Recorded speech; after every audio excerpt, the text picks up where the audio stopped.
Hello there, it's Fergal from Extinction Rebellion, now released from the custodies of the police.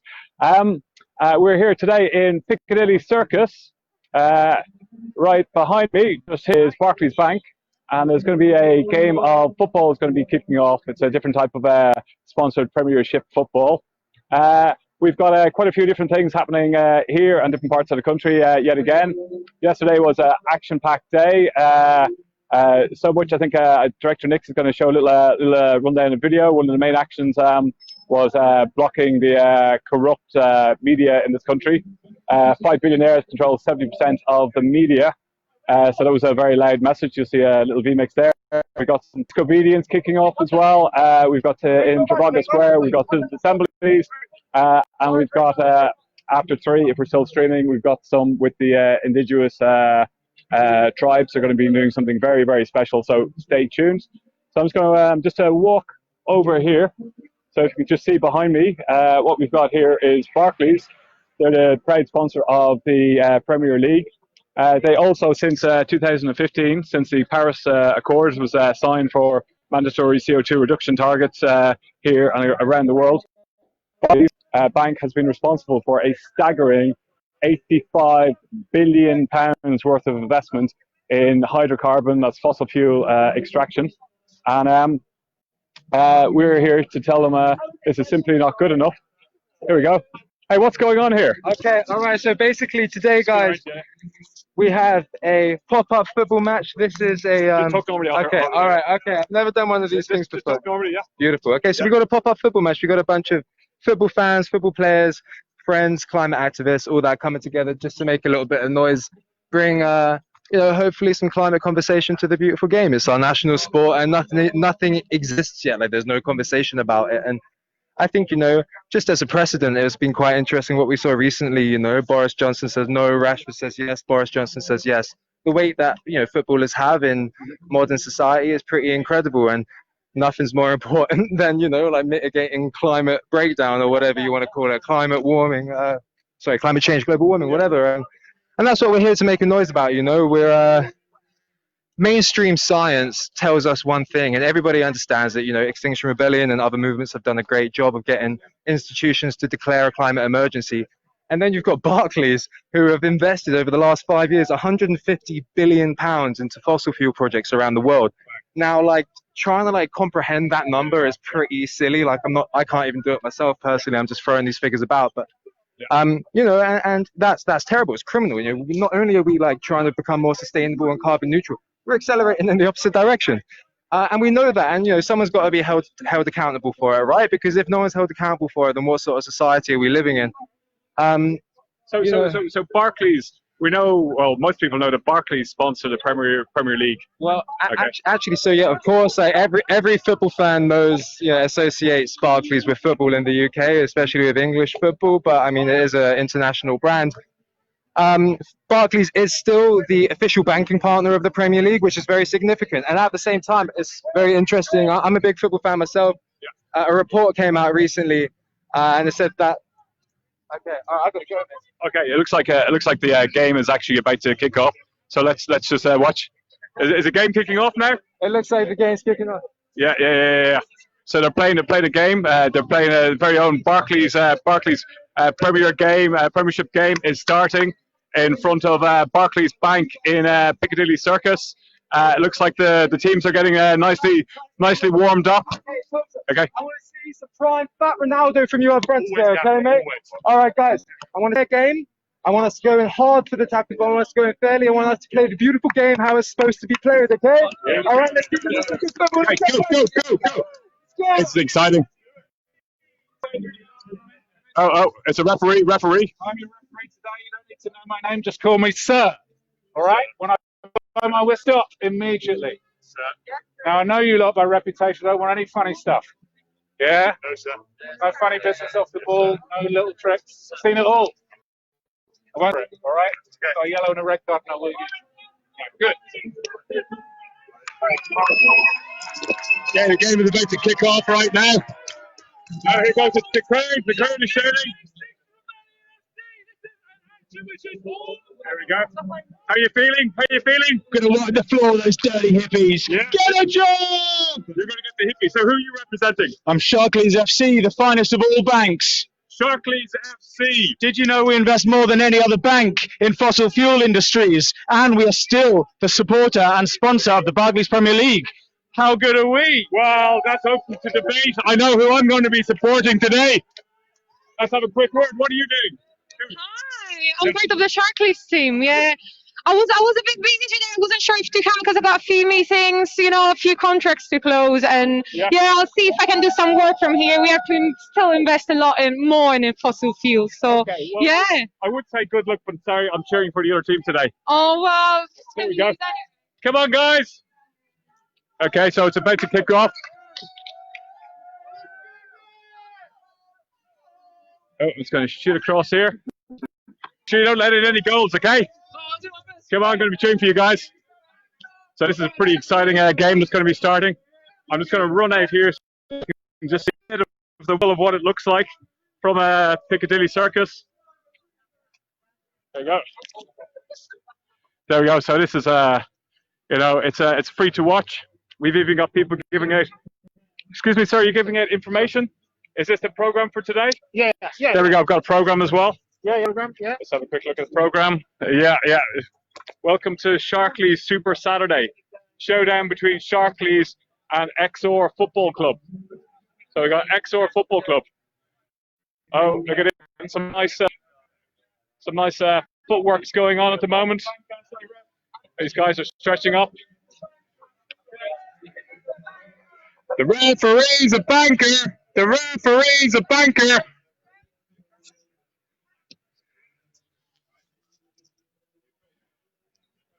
So the referee's just flipping the coin. They're going to see who's going to start. We got ExxonMobil here with their 6 billion of investment. Who else we've got? We got Shell with their 5 billion in Barclays. We got BP, the 1.9 billion. Oh, I've just realized something. This is very unfair. Very, very unfair. Will you look at the size of the goalposts? You'll notice here they've got an absolutely tiny goalpost. It's you know, it's what you'd expect. I don't know. It's just oh, dirty tricks. They just tried to oh, they just scored a goal in a joint goalpost down there. There's people getting pushed around. They're getting abused. They're getting hit. This is a very unethical game that's going on here. What do you say? There's nothing unethical at all. Absolutely nothing to see here. Unbelievable.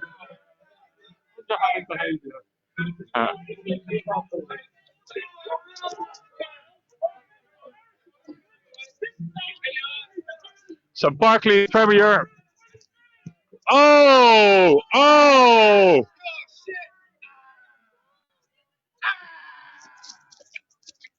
Okay, I'm just going to go and pop my earpiece back in.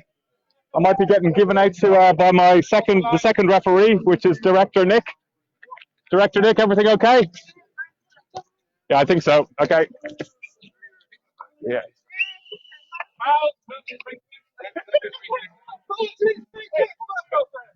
Yeah. Okay, no problem. Do you want me to just physically hand it to him, or I'll go over and I'm going to interview him, okay? Right? The referee's a banker. The referee's a banker. What's going on here?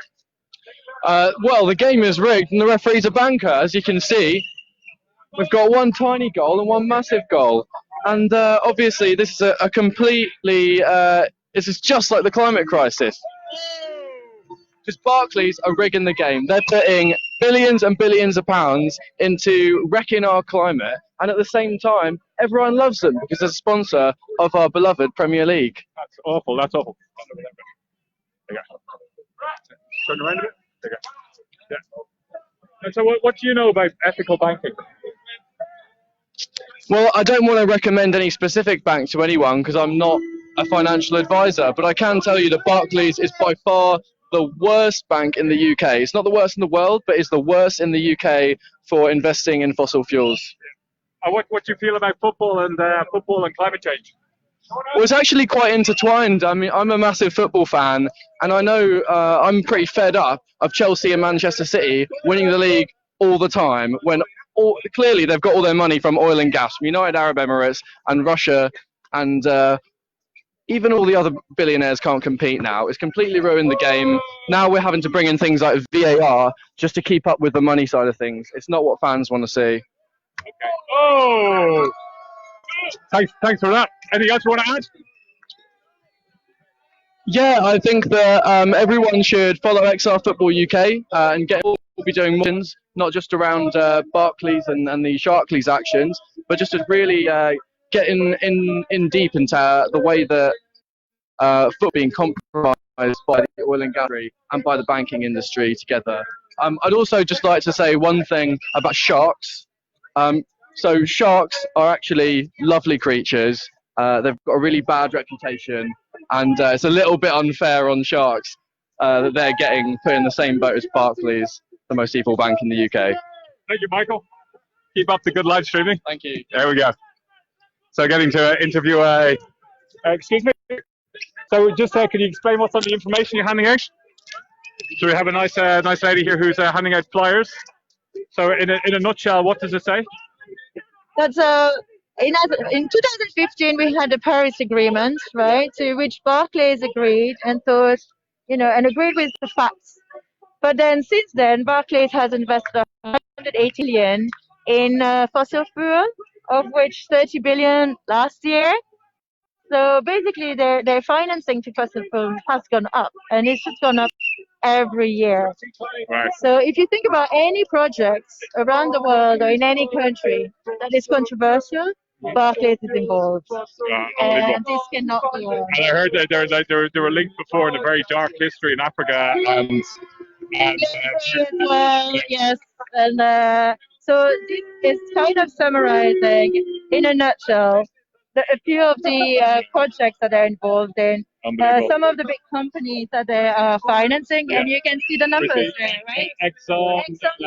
It's just so it's a big fan is there of client deniers, lobbyist companies, Shell, BP, you name it, there it is.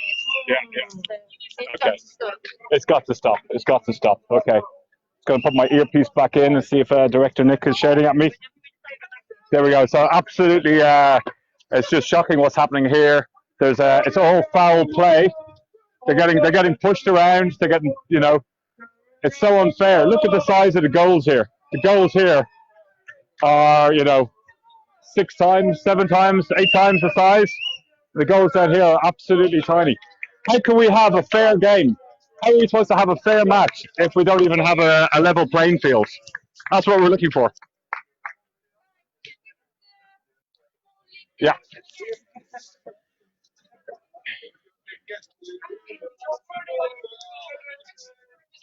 Yeah.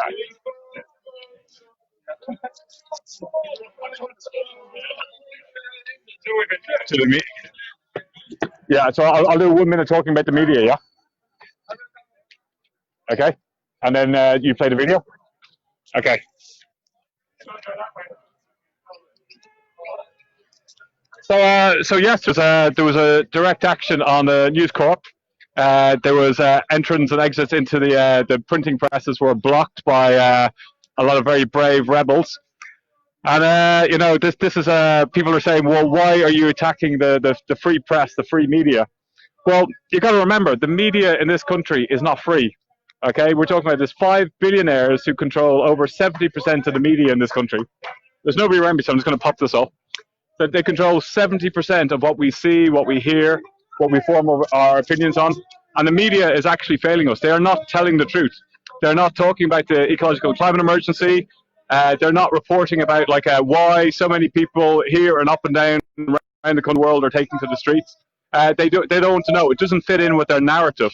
So of all these papers, the way it works, we've got a former reporter from The Sun is one of the people who involved in the lock-on, and he felt morally obliged to actually take part because he knows how corrupt the news system and News Corp is. And they run the story. You got absolutely fantastic journalists, and the journalists understand what's going on. They go and they report and they write something. They go to the editor. The editor goes, has a look, and thinks, "Oh, this is good." And then they get a big no from up top. It doesn't fit with the narrative. So the narrative is a controlled media, is a controlled agenda that people are on the ground and ordinary citizens, individuals are not hearing the true effect of the climate breakdown. We're not talking about where we are actually heading. So I think Nick's going to play a little video just to summarise what's happening up there. But it's not governments, that need to start acting now. It's the media, and this is why we have to live stream. This is why XOR has its own media team. It's the only way of getting the message out, and we need more people on the ground sharing what we're doing. So watching this home, please don't be a bystander. Please share. We need to get the message out to as many people as possible. We need to get the truth out and explaining what's actually really happening. The likes of Barclays Bank here and the dark, dirty money that's getting invested in in the oil and gas extraction. We've got 4 times more oil and gas hydrocarbons on the books of all these companies and investment companies around the place that can exactly for human life. So if it all goes, if we burn everything, we're going to so way exceed our 4 degrees Celsius. There's a lot of shouting going on here behind me. Pan down so you can see a bit more of the action on the ground here. But yeah, so the media, and I'm going to say this includes the BBC. The BBC have a lot to they need to start reporting the truth. They're tinkering around. They're doing like a couple of anytime you talk about the BBC, everyone goes, "Oh, the Blue Planet and David Attenborough." Okay, we need to have large segments dedicated across the media, across the BBC, across the newspapers, dedicated to the ecological and climate emergency and to solutions. So we need to get everybody involved. Oh.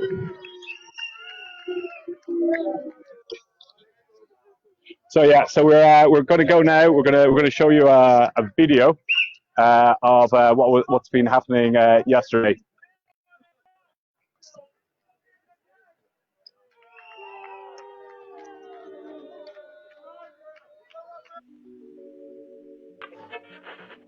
So tonight, Extinction Rebellion.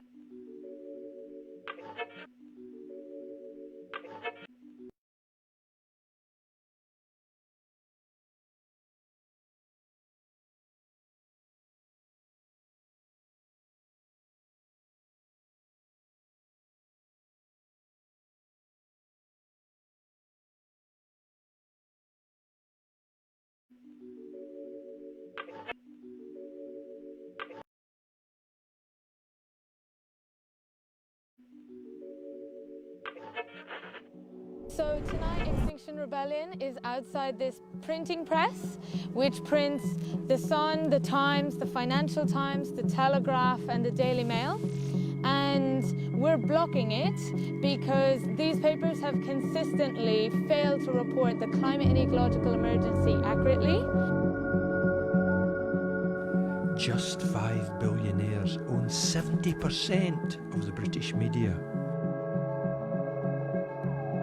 They could bring us all together to fight the climate and ecological crisis. But instead they sell easy stories of fear, confusion and division, all the while pretending to be the voice of the ordinary British public. The facts have been clear for decades. They report on the consequences, but not the underlying causes. On that, the silence is deafening. Our demand is only that they do what they already claim to do. Tell the truth. We've blockaded News Corp's printing presses all over the country to expose the truth and stem the spread of misinformation. I'm scared, yes. I'm taking action that will result in my arrest, and I'm afraid of the consequences facing me personally. But I'm terrified of the unfolding climate crisis, and I know that nothing will ever change unless we fight for it. The fact is, nobody else is holding these institutions to account, so we are left with no other option but to put our bodies on the line.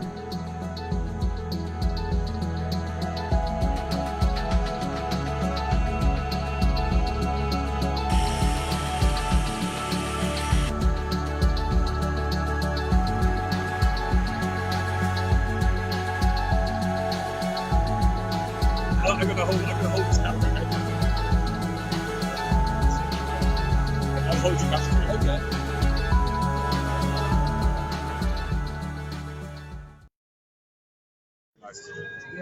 Oh, bloody hell. Maybe two. Yeah.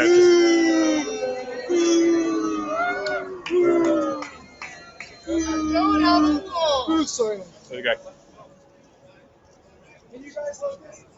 Okay, you're live, Michael. Okay. Hello, this is Mars, and I'm here at the end of the Sharkleys game. Unfortunately, it seems that the Sharkleys team have won. What a surprise when Extinction Rebellion FC, lucky underdogs, have been trying to score in this little goal. They did all right considering. But this is what it always feels like. On the ground, Extinction Rebellion, it feels always like we're underdogs and like we're facing this just overfunded colossus of government and corporations and banks like Barclays. How can we win? Well, we just got to keep our underdog spirit because, as we all know, if we watch football, occasionally that little League Two team will beat Manchester United, and it is the best feeling ever. And we can beat Barclays, but we need everyone to carry on working at it. It's not going to be a quick thing. There's been campaigns, the Clean Up Your Act and the Sharkleys campaigns going for a while now, and we need to just keep up the pressure. So there's been more stuff going on. I saw in Bristol earlier today there was a Sharkleys action as well at the bank there, and we're just going to keep up the pressure until they have no choice but to drop their dirty investments. Cool. So about football as well. So I spoke a little bit earlier about the way that money has influenced the game, and it's not just in our own country. If you look over in Germany, there's a very interesting story. Schalke FC, sponsored by Gazprom. Gazprom, a big oil and gas giant. Now, you and I would never be able to buy a product from Gazprom. So why are we being advertised it all the time? The answer is that Gazprom wanted to build a pipeline from Russia to Germany. And they actually enlisted the ex-Chancellor of Germany to make that happen, and they washed their image in the area of Schalke by sponsoring the football team. The same thing happened in Red Star Belgrade. They also sponsor Zenit St. Petersburg and Chelsea. This stuff just keeps happening. Big companies like Barclays are using our beautiful game, dragging it through the dirt. Any questions, Fergal? No, I think that's a pretty good summary. Thank you. Let's go interview some of the players. And the referee. So, ref, Hello. what did you make of that game? You think that was fair? I thought it was a very fair game. I thought it flowed nicely. I thought, well, one team was a little dirty. The XR team, well, they had a man sent off and a couple of yellow cards. Well deserved. I could have been harsher, but you know, they came to spoil things, and what can I say? Are you just sorry you weren't able to arrest them? I'm just sad they're not all in jail, to be honest, because, you know. I mean, they didn't commit any crimes, of course. Well, you say that, but they're a nuisance, aren't they? Oh, such a nuisance. Such a nuisance. Blocking our streets, blocking our banks, Extinction Rebellion. Layabouts. Why are they doing this? Well, because they can't get a job, I expect. Yeah. And, you know, that's hardly surprising. Unemployable, a lot of them. Thank you very much. Okay. Really enjoying like the whole comedy aspect of this action. Similarly to the Boris the Bank engine that we had the other day, I think that this kind of cheeky action really breaks through to people. So share with all your mates who like football, and that's another thing. I think Extinction Rebellion is often kind of portrayed as a bit of a hippie group, it's all meditation and yoga, and unfortunately that just doesn't reflect all of us. I know that I, for one, I don't do yoga, I do like football. So that's partly why I got involved in helping start this group, and why everyone's here, is because we're just normal people, and we like normal stuff, and we want to protect it. We want football to be around forever. We don't want our stadiums underwater, because that's what's going to happen. It's projected that by 2050, I think it's a quarter of Football League stadiums will be underwater regularly. We're not going to be able to hold matches then. So you're the captain of the Sharkleys team? Oh, no, not me. No, I just turn up and receive a fat paycheck. Oh, really? How much does Barclays pay you? Oh, I don't want to get into that. I think you wouldn't even understand the numbers that I'm saying. Yes, exactly. Yeah. Okay.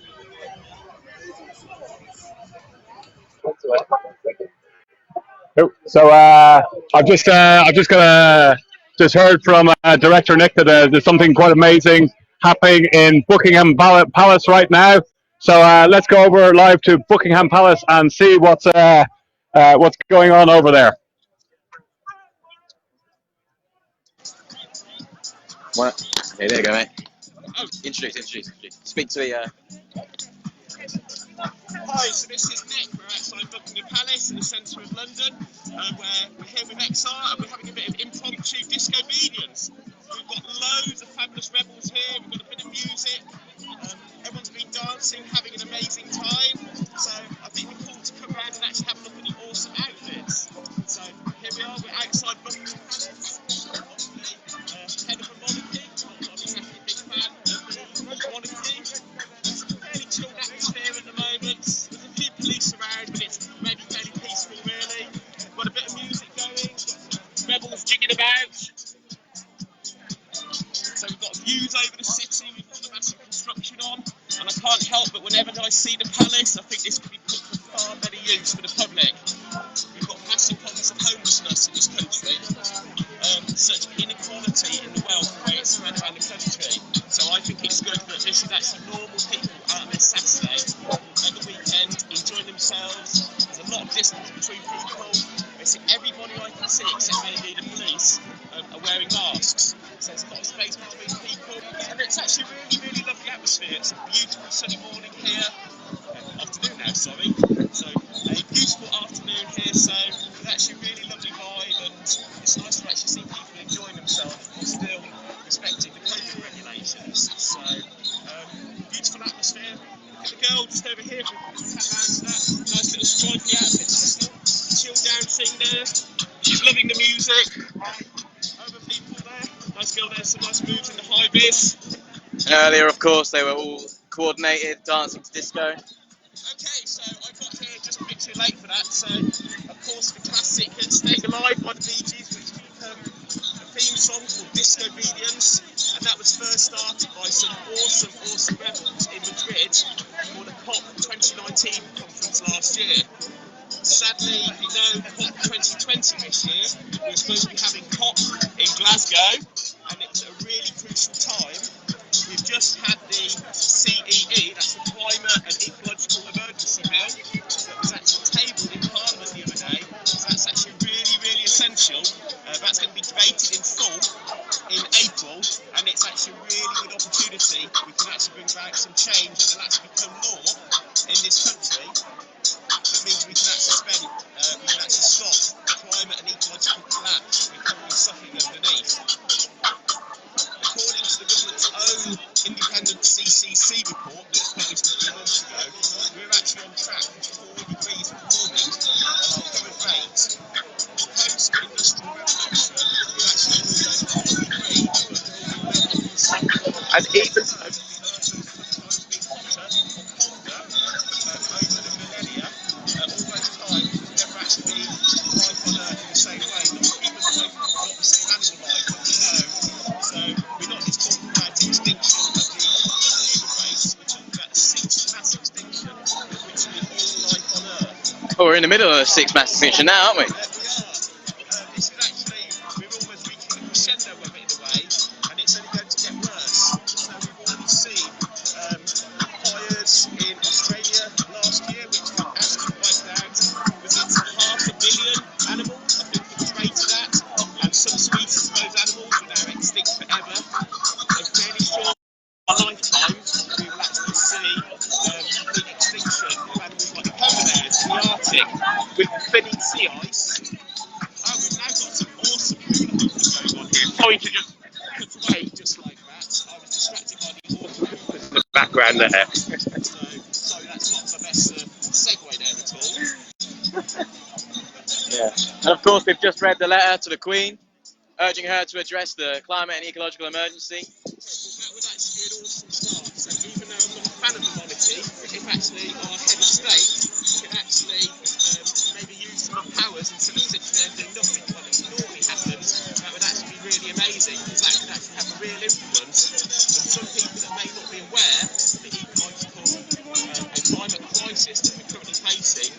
If actually, if someone like the Queen actually steps up and says something, that would actually be really, really awesome, and that could actually really help engage people, and they can actually learn about the science, not just the speculation and the rumours. Obviously, in terms of where people get their news from, we've had the mass actions that's happened at News Corp overnight, where I believe there's still blockades there, so News Corp has not been able to get any of their papers out in terms of the Sun, or the Times, or the Financial Times, and also where the Telegraph is printed.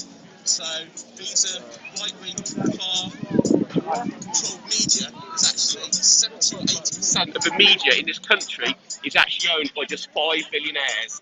And of those 5 billionaires, none of them actually live in the UK full time. They all live in tax havens in places like Monaco and Monte Carlo on their yachts, which are sometimes 70, 80 metres long, and they generally cost over £1 million a metre. And the cruise sort of industry, the cruise liner industry, like Norwegian, is that what they're called?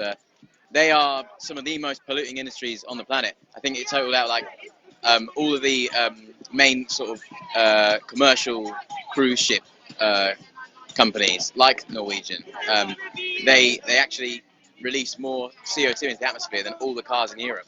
Oh, it's absolutely crazy for what's a relatively small industry compared to everybody else, but it's enjoyed, such a misuse of the word really, abused by such a small handful of individuals, and they sit there cruising around the world with only a handful of people on in extreme luxury, while there's people who are starving. And cruise ships actually are not just burning the kind of fuels that we might have to put in our cars for the occasional journeys that we make in those.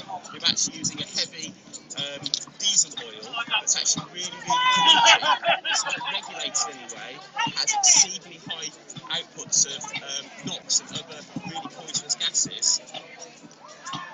And they are so inefficient for what they're actually running. And then what's even worse, more to do with social justice than climate justice, but they are all interlinked, right? But is that many of the employees on these cruise ships are from the Philippines, and because of legislation and trade agreements that have been made because of neocolonialism, basically, these workers get horrible payments and horrible insurance, health insurance, like, you know, and these companies take these workers on because they're so cheap, and it is because they are so dirt cheap to get them. And that's actually, I guess, it's not an area I know very well, but that's actually real abuse on those individuals and their human rights. It's actually real exploitation. And probably other people going on these cruises do not realise the sort of the life that those people live. They're away from their families for many, many months, trying to earn a living, but it's not sustainable. It's not sustainable for their mental health, for their physical health, but also in terms of the environment that they're working in. Of course, recently there was also the launch of the Ocean Rebellion that was in Falmouth, and that was actually a really beautiful action, where there's currently a cruise ship docked there called The World, and this is a massive cruise ship as big as most of them, but it's only actually a permanent residence to about 250 people. It's all private suites on that boat, so a boat that size would normally have about 3,000 guests, but on there's about 250 residents where people live in absolute luxury. And then of course there's the 4 oil liners, you know, just a bit further out at sea. I was only hearing about that the other day actually, so that was not something that I was actually aware of. But because of the massive drop in the demand for the fossil fuels at the moment in the oil industry, they don't make any money by trying to do it. So they're just sat there offshore, with or without oil on them, because it just goes to show how fragile our economy is and the industry that we rely on, that people think we rely on. But they're just sat there useless. Because we've actually realised there's another way. During this COVID crisis, people have not been travelling. It's been funny being in London this week, but how empty the roads are, and also how empty things like the trains are the odd time I've been on them. And it's actually nice to see, because that means people have actually learned that there's different ways of working that are actually becoming far better for their mental health and far better for things like traffic pollution and the air quality, but also just the amount of time people have each day. I'm someone that loves the outdoors. I love to walk and to cycle. And since lockdown, I've never seen so many people out and about walking. And I think it's actually freed up a lot of leisure time for a lot of people. So I think that's a really beautiful thing. And I think that's something that needs to be promoted. Yeah. And of course, you touched on mental health there. The royal family are massive advocates of mental health at the moment. You know, you've got William doing lots of work in there on TV, adverts, urging people to, you know, look after themselves and their mental health in these trying times. So it seems like not that far-fetched to me that an action like this, such as this, urging for the royals' help and assistance in the climate emergency, is actually quite possible. Well, I think that's actually really beautifully said. It's really shown how royalty, they're often put on a pillar. Here we are outside a palace, but they're actually human as well. They suffer from the same stresses that we do. They might live a life of luxury, and I think that's only for the good. But they've actually done a lot of work raising awareness for mental health recently. But at any one time, there's typically 1 in 4 of us that are suffering from mental health issues. So if you look at the hundreds of people here today, that means that there's a good many people here at the moment which might be suffering, or there might be other people who actually would love to be here, but you know, due to their own circumstances aren't. But it's nice that it's actually become more part of the conversation for people, and it's actually now more socially acceptable to talk about it, which perhaps wasn't done years ago. So that's actually really fabulous that people like the royal family are actually now starting to talk about that, because that's an important part of this crisis that we're facing. Because it's not only the ecological crisis and the economic crisis and things, it's all interlinked to so many parts of the systems which all work together, and mental health is another part of that. So with the work we're doing here with Extinction Rebellion, it's actually trying to make it better. Cool. Great. What should we do now? Should we mosey on around and see how people are doing and the dancing? I think it'd be awesome to actually have a walk around. So we've got the awesome hoopers just here, so I think that'd be cool to go and have a look at them. Yeah, sure. And the young lady's going to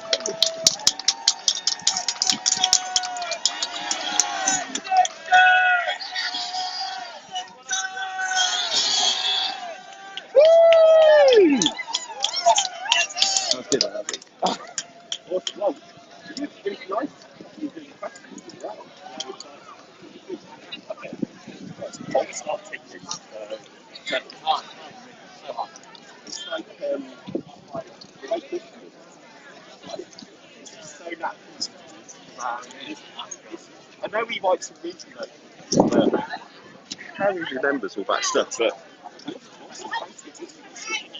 oh great.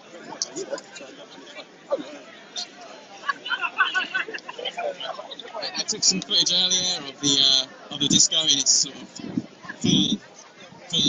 full steam, you know, it's like full steam ahead. We could probably try and roll some of that if possible. It was great. So much dancing and so much energy and loads of songs and chanting. Awesome. It seems to be dispersing a little bit.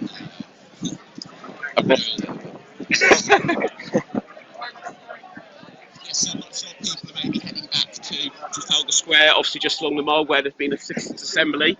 That's obviously, so that's actually a very important part. That's actually the third demand within Extinction Rebellion, along with telling the truth, and to actually aim for a carbon neutral by 2025. But let's just talk about citizens' assembly. So if you imagine a bit like the way a jury is selected just from a cross-representation of people, and they're presented the evidence, it works very similar with a citizens' assembly, but people are chosen out of the general public, and they're actually the ones which are spoken to by the scientists, presented with the facts, and then you're actually getting a cross-representation of the entire country, representing all demographics, to actually make a decision. And the idea being that citizens' assembly is a brilliant way of making sure everybody is represented. Some people may talk them down, but there's already examples of how citizens' assemblies have actually brought real change in countries. We only have to look at, say, in Ireland, that's just what I was going to come to, where abortion had actually basically been banned, and it was actually through citizens' assembly but that was actually enabled into law, and that was only last year, I believe. Same as gay marriage as well, gay rights. Of course. And this is in the southern like Republic of Ireland, where they're very traditionally very Catholic and very religious. But maybe up until that point, the laws in that country, in the Republic of Ireland, had actually been made by people which weren't actually in touch with what the actual population wanted.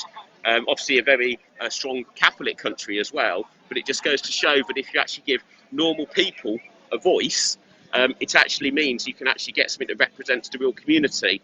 Obviously, in the UK, we have a first past the post system. I think we're pretty much the only country in Europe is still using such an antiquated system, but is so unfair and unjust.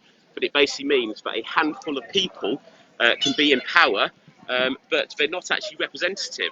So the people which are running our country, even with a supposed majority, there's only about a third of the country that actually supports them, because they're not there through real merit or through real representation. I'm just hearing now that the People's Assembly is being broken up.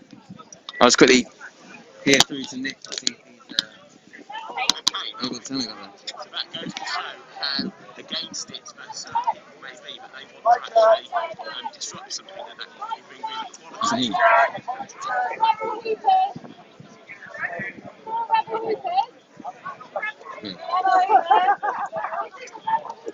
If you wrap us up.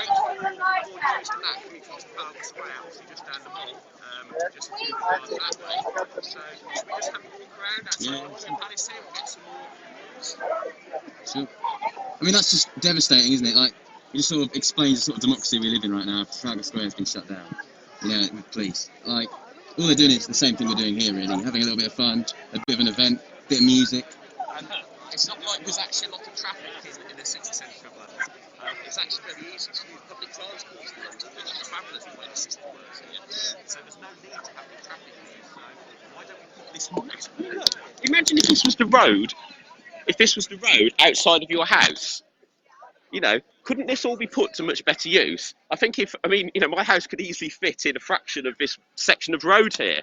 So how many other people could actually be here using this space? Or it could actually be used into parkland, and that could really help people who live in the city centre, or maybe that just want a break, during the lunch break where they're having a lunch. And what's even worse is, in the West, in Europe at least, this isn't even the biggest, royal palace in, Europe, right? I think it's in Belgium. Really? Even bigger than this, and it takes up even more outside space as well. It's absolutely humongous. Oh my God! Yeah. I'm always amazed anytime I come here, but not only how big and rather ostentatious this is with all the gold and everything, but yeah, like just the amount of space it takes up. And you forget it's not just this big building here and what that represents. It's actually just all the surrounding space. And this is all just, even though it's all gated, actually a lot of it's even further out is frequently locked down. I guess we wouldn't want to ruin the view for Her Majesty. I don't suppose if she's ever here. If she's ever here. Now, I don't know if this still applies. There is a flag at full mast. Now, it always used to be, if that was at full mast, she was in residence. I don't know if that's still the case. So we've definitely woken her up today. Well, let's hope so. Let's hope we've woken her up to the climate and ecological emergency. Well, that would be awesome. It'd be nice to think that when we were gathering here early this morning, it's a Saturday, people maybe like a bit of a lie-in, but she actually, tweaked the curtains, was looking out, and ew, what's this going on, Philip, out there? So maybe she can ask some of the people in her departments to perhaps start tweeting about that or something, or writing about it. Well, it'd be awesome if maybe we could get her on the live stream one day. I'm not sure if that's going to happen, but we'd like to think it'd be pretty cool if we could just walk through those gates and actually go and have a chat to her and see what she thinks about all this. I'm sure as an individual, she's a perfectly nice person. Whilst I don't believe in the monarchy personally, I certainly don't want to wish any harm on them. They're human beings at the end of the day, so certainly. And words are easier than actions, right? Well, she can definitely agree and say, "Oh, it's awful what's happening in the southern hemisphere right now." But whether she'll actually do anything about that with the endless wealth that she has, I don't know. So, is it right that the Queen's still the richest lady in the world? So, I'm not sure, but anyway, so we've actually got a gentleman here with air pollution kills just under his hand. I'm not sure if he's glued on, but his His friends appear to be drawing round him. Okay, so he's not glued on, but I think this is a really good representation of in the climate and ecological crisis that we're now under, because when he goes, the chalk is going to remain, and that can actually represent a life. So it actually represents a life that's maybe going to be lost in the climate and ecological emergency that we're now in. So obviously just ahead of him is the XR symbol with the hourglass, which is really representative of how time is running out for us.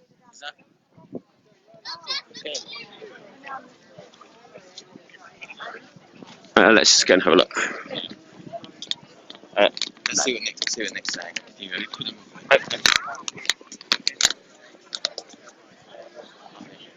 Hi Nick, it's Nick here with Henry's headphones on.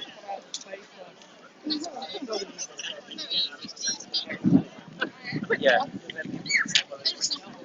Yeah. And we've still got a lady dancing here. I'm not sure.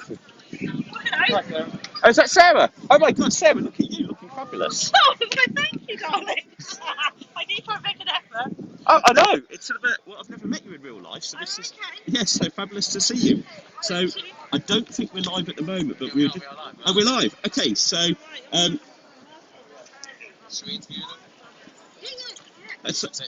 okay. So hi, so we're outside Buckingham Palace here on the live stream for Extinction Rebellion. I believe this should be going out on YouTube, Facebook, Twitter, and I think Insta as well. So I've just found Sarah, who's involved in XR. Would you like to tell us a little bit about your role within XR, please? Oh, my role. I don't. Can you hear me all right? Is that sounds okay? So I'm part of the political circle within XR. So political strategy, liaising with the various political bodies, and also I've been working on the climate and ecological emergency bill. So I'm part of that working group as well. Awesome. So are you able to tell us a little bit more about the CEE bill, which was obviously tabled in Parliament after Tuesday, I believe it was, on Tuesday afternoon that we found out about that. Can you tell us a little bit more about the CEE bill, please, Sarah? I could talk for hours quite happily about the CEE bill. Could you maybe give us just a summary in a minute or two, would that be possible? All right. So the CEE bill was tabled by Caroline Lucas. It's got the support of 33 MPs, which is 33. That's better than the other day. I know. That's awesome. That's brilliant news. We've got every party apart from the Conservatives. And what the bill does, well, yeah, but we'll work on it. What the bill does is it forces us as a nation to take responsibility for all of our carbon emissions and for the harm, to repair the harm around the way that we live.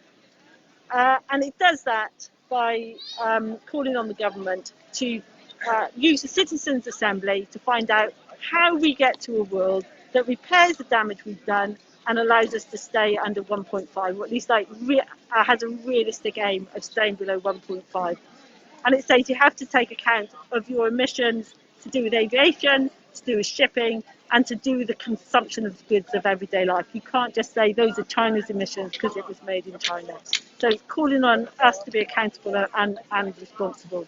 Well, it's very interesting you just said about the emissions there, because obviously emissions is a bit of a grey area how it's actually measured, because the emissions that are reported in the UK, they don't actually include things like overseas travel and all the shipping of our goods. And I think probably most importantly, because people are very quick to point the finger at countries like, say, China or India, where it's obviously do a lot of the manufacturing and production for the world. Obviously, all of that production is actually for benefiting people in the West, incredibly wealthy people, but that's not actually taken into account. So people like to point the finger at those countries, but actually the only reason they may have some of those emissions is actually because they're just making a load of unnecessary.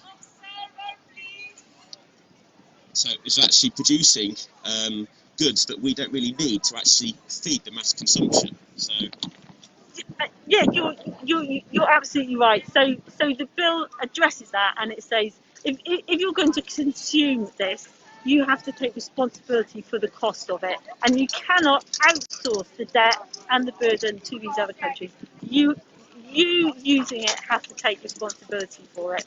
And if we start counting the carbon of everything that we import, we count the carbon of our aviation and our shipping, then this like great heralded 40% reduction in emissions that the UK government talks about disappears.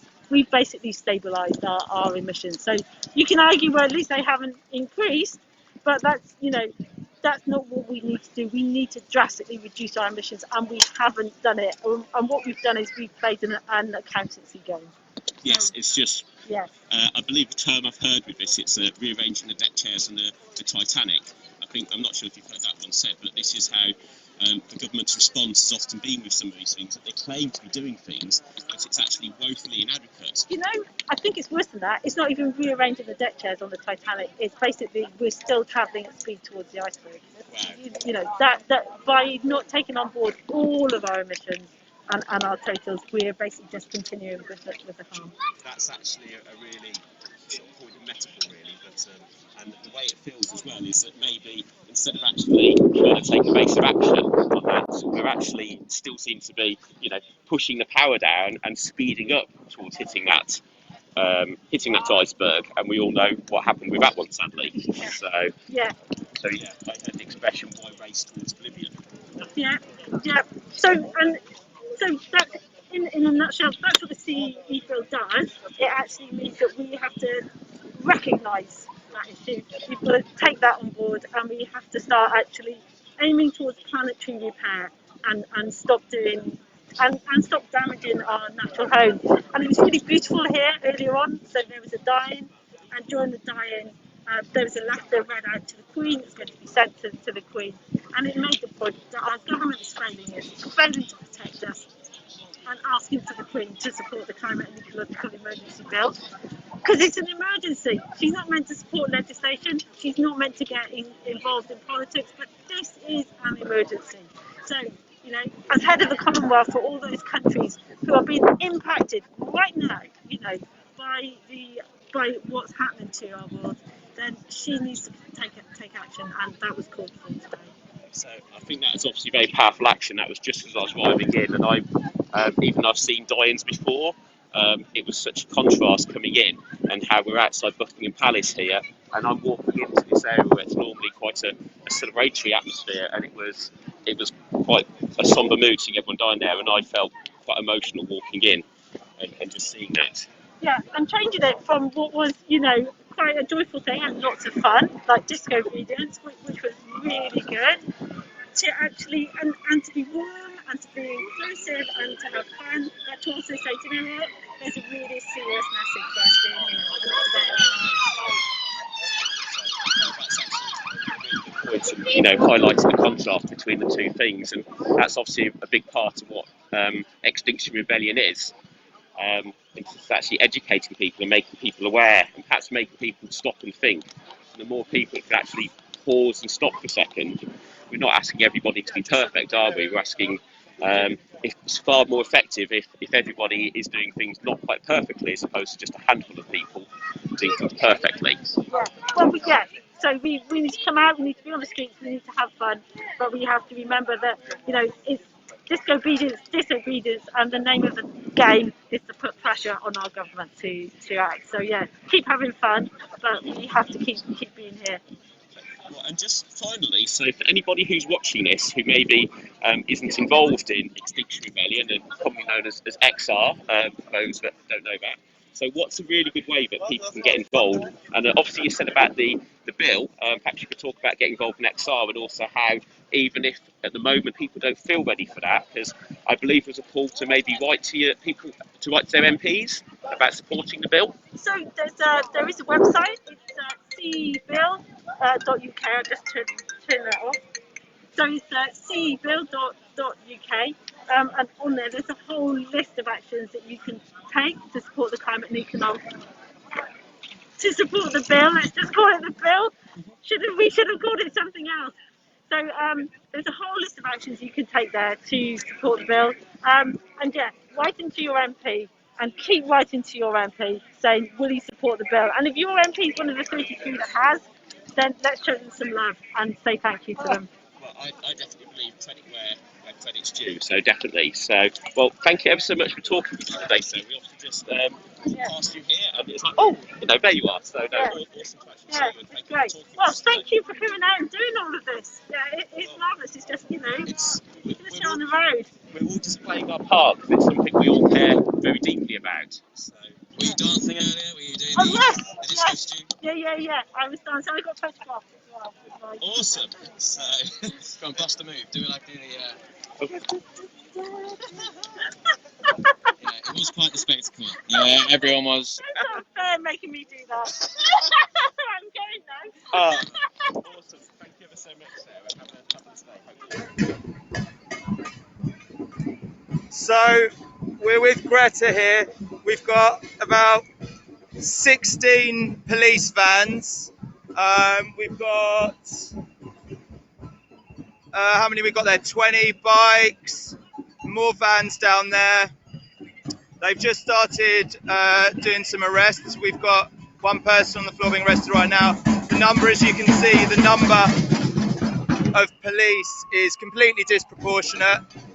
We were sticking completely to the route agreed with the police, not going into any areas that we had been told were no-go zones. You can see all the police vans down there, completely ridiculous.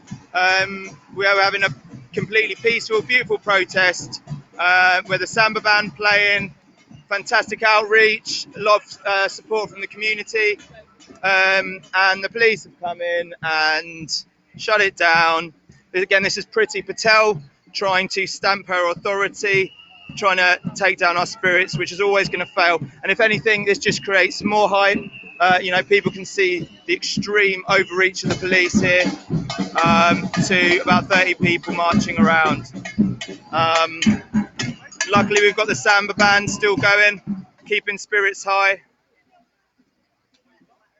But it looks like it may be the end of Greta. So fingers crossed we'll get her back, but it seems that the police have decided that this is where we end.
What's your name? It's Alholdis. Yeah, my name's Esther. Yeah. Yeah. What are you doing here today? Oh, I had a bit of like downtime this morning because I've been rebelling all week, but just come here to check out Citizens Assembly because power to the people, and like it's great to see it in action and to like simulate what it would actually be like. That's what we're proposing. So yeah, it's great to be here. So we got people who are sitting here in groups here. Okay. Yeah. Do you know what's going? They're doing the Citizens Assembly. These people here. Yeah. So I've literally just got here. But from what I've read up about it, I think people get the information and then they split off. They do like smaller group work so that they can talk about the issues and start to come up with some decisions about how they would approach things. Yeah. And what's the difference between Citizens Assembly and MPs? So the main thing is that it's about sortition. So it's about having a random assortment of people who are chosen and who actually represent the whole of the country. So it's like, so they have a look at postcodes, so then people put in and then they'll randomly pick who who comes to make decisions. So it'll ensure that there's actually representation across the country in a different range of like backgrounds and demographics and jobs and things. Yeah. Okay. So are you going to get involved, or you? Hopefully it's not too late. I'm here to meet my friend. My friend works in sustainability, and she's such an inspiration to me. So it's like, it's interesting to see like those two sides, like activism on the ground, and then also what people are doing like with the companies, with the businesses. And I'm interested in like how those two things come together, because it's quite, been rebelling all week, and then now like, what's going on behind the scenes. And I was talking to some of XR youth yesterday, and they're talking about how we should have been doing something like a lot bolder than actually present the climate and ecological emergency bill, that it should have been more of like supporting all of the other organisations who are doing great work across the globe and coming together and having more of like a really, really strong alliance presenting something that way. Yeah, that's good. That's good feedback from XR Youth. Yeah. And that's not like, don't quote me. No, it's good. It's good. One person. It's just great to have conversations about it, and to also think critically about, like, what can we be doing better? And I'm sure that is XR's way, isn't it? How can we improve? Made lots of mistakes, but I mean, system's fucked. So what can you do? Exactly. Esther, pleasure talking to you. Good luck with your citizens' assembly today. I'll see you on the streets. Take care. There you go. It was Esther giving us a quick rundown on the citizens' assemblies that are going on here. Just gonna spin around and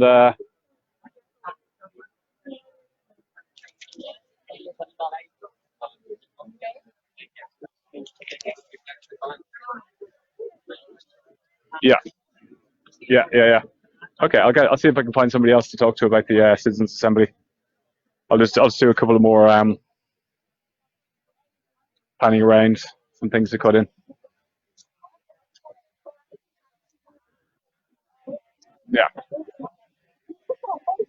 Yeah, that's fine. So I'm just here in Trafalgar Square, where there's a citizens' assembly happening. So as Esther was just explaining there, it's a system of sortition, where you don't actually elect people, you select through a selection process of people to represent the cross section of society. So you get a very good fair mix. Happened in Ireland. They had, I think, 51 females, 49 males. They had 20-something% over 65 who were like they had pensioners, they had employed people, they had some unemployed people, people from different ethnic backgrounds. Everybody represented. So we live in a country which is also quite divided in terms of politics. And I think deliberation shows a way forward for people to meet each other as individuals and see, actually, you're doing this in good faith, you have a lot of good experience, and you're really trying to make the best of this situation. And I think that's really powerful. So the final thing to say is that I think deliberation is important because also people learn things. Like, this is something that's often forgotten. It's not just about also people having their voices heard. It's about people actually learning things. And I've learned a lot as being a facilitator in these debates as well. So we all need to learn more about not only the what we need to change, how we address the climate and ecological emergency, but how we actually do it. And we're not used to building that muscle. We're not used to practicing good deliberation and good democracy. So what I often say is democracy under good conditions. We're seeing that here today, and we want to advocate for more of it in different spaces, in different places across this country and across the world. Thanks very much, and thanks for being part of it. Thank you so much. That was super interesting and important. So speakers explaining. Please, I don't want to say your name wrong, but I think it's Marjin Bangdegir from XR Citizens Assembly Working Group. I'm so sorry,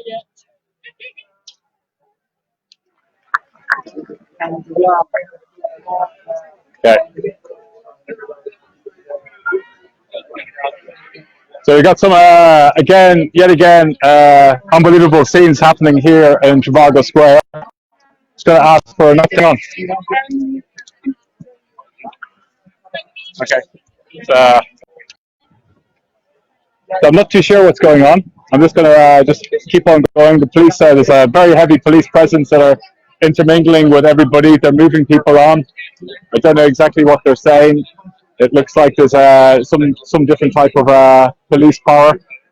Going to see if I can find somebody to speak to. Anybody to speak to? I just need to film something. I need to brief you with it first. Okay, where is it? Okay. Just bear with me one moment. Just keep on watching. It looks like the Citizens' Assembly is now getting wrapped up. They're having to wrap up the Citizens' Assembly. This man with his two young children are getting talked to. They're wrapping up the banners as we speak. They're getting moved on. All the flags are getting put away. So the police have been moving through everywhere.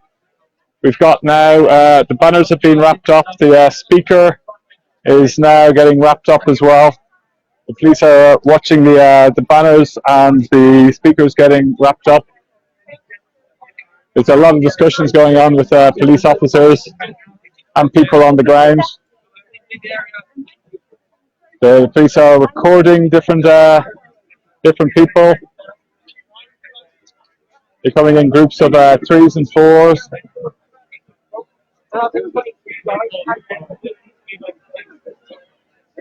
As you can see, there's lots of different conversations going on.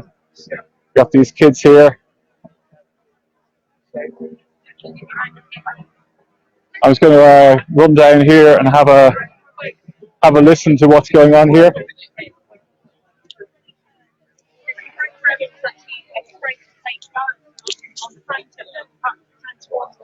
Okay, so the interview going on there. Yeah, so in case you're just joining us, I'm just going to put my earphones back on. Bear with me 1 second, so I can hear what's going on both sides. Yeah, so it's yet again, a very peaceful, very peaceful Citizens' Assembly was happening. Everybody was spread out. Police are getting moving people on. I believe it's probably for part of the same COVID-19. Yet again, people are allowed onto airplanes. You can cram a couple of hundred people onto an airplane for several hours, and that's okay. But there's powers coming in. Do you know what's going on here? Well, yeah. No. Yeah, no, we do. No, we do, yeah. So everything was very peaceful. Everyone was What's that? distancing. Everything was very peaceful. Everyone was distancing. Most people with coverings, and then they just started moving in. Actually, we've all been given very different things. First of all, it was that we could be here if we were in gatherings of 30, and then that changed to gatherings of 6, and now it seems like that it's just no one. And apparently the council let this happen, and then they've just retracted it today, and now they don't want it to happen. So they're saying the council retracted it. Westminster Council. Yeah. They were saying, oh yeah, like before today they were saying yes, it's fine, but now they've changed their minds. So we can't be here outdoors, but I could go to a pub and get really pissed with like maybe 30 to 100 other people in the same room. So they're using Corona-19 or COVID-19? It seems like it, yeah. Even though we're outside and everyone's being very safe. Yeah. And basically we were here trying to exercise our democracy, and that's been completely thwarted, which basically shows why we need to exercise it even more. Yeah. So everyone's getting moved on because they're using coronavirus as an excuse. Yeah, you're safer outside than you are inside. Yeah, and I can still go to the pub. I can still go and get really pissed, or go to a restaurant and sit in a room with loads of other people. Yeah. But we can't be here and exercise our own democracy. Yeah, and you can still get on an airplane for 5 hours. You know. They're scared. They're scared of our power. I mean, look at us. Look at how beautiful this was. Yeah. They're afraid.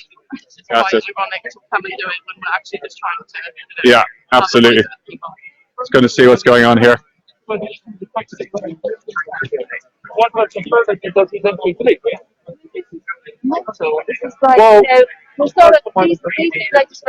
What's going on here?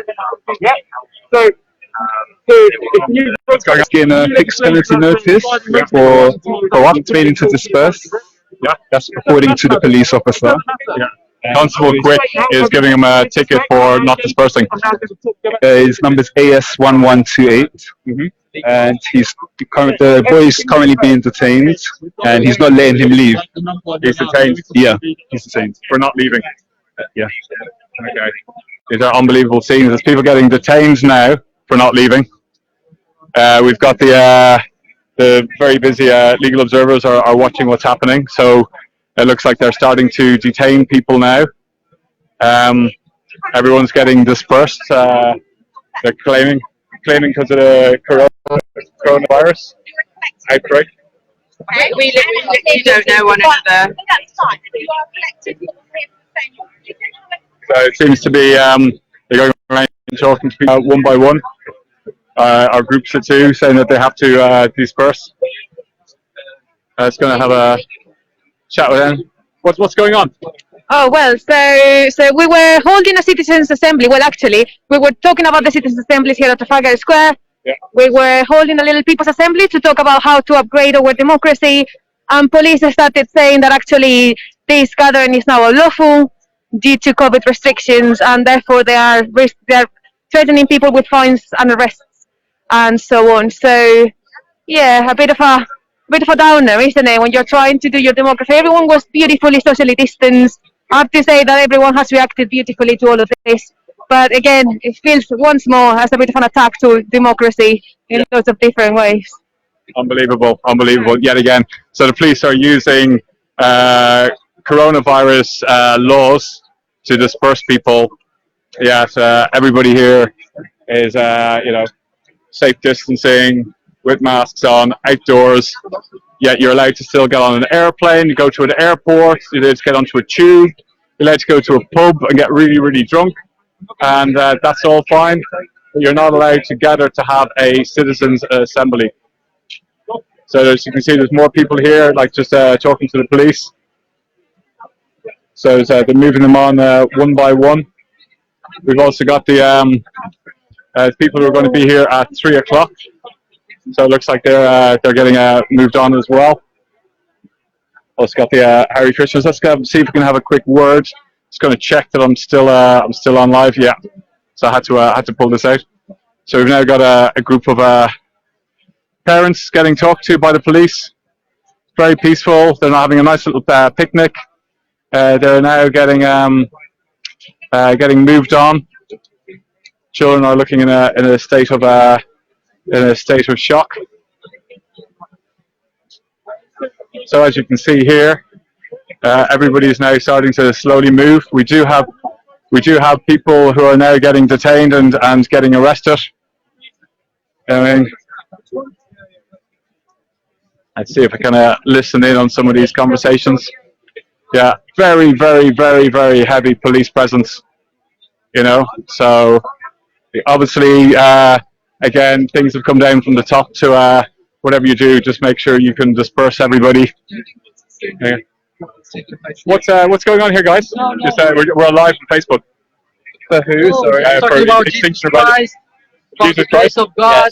Yeah, are you guys getting moved on as well? What do you mean move on? No, yeah, they recommended we should. Yeah. But we're talking Christ. That's okay. That's okay.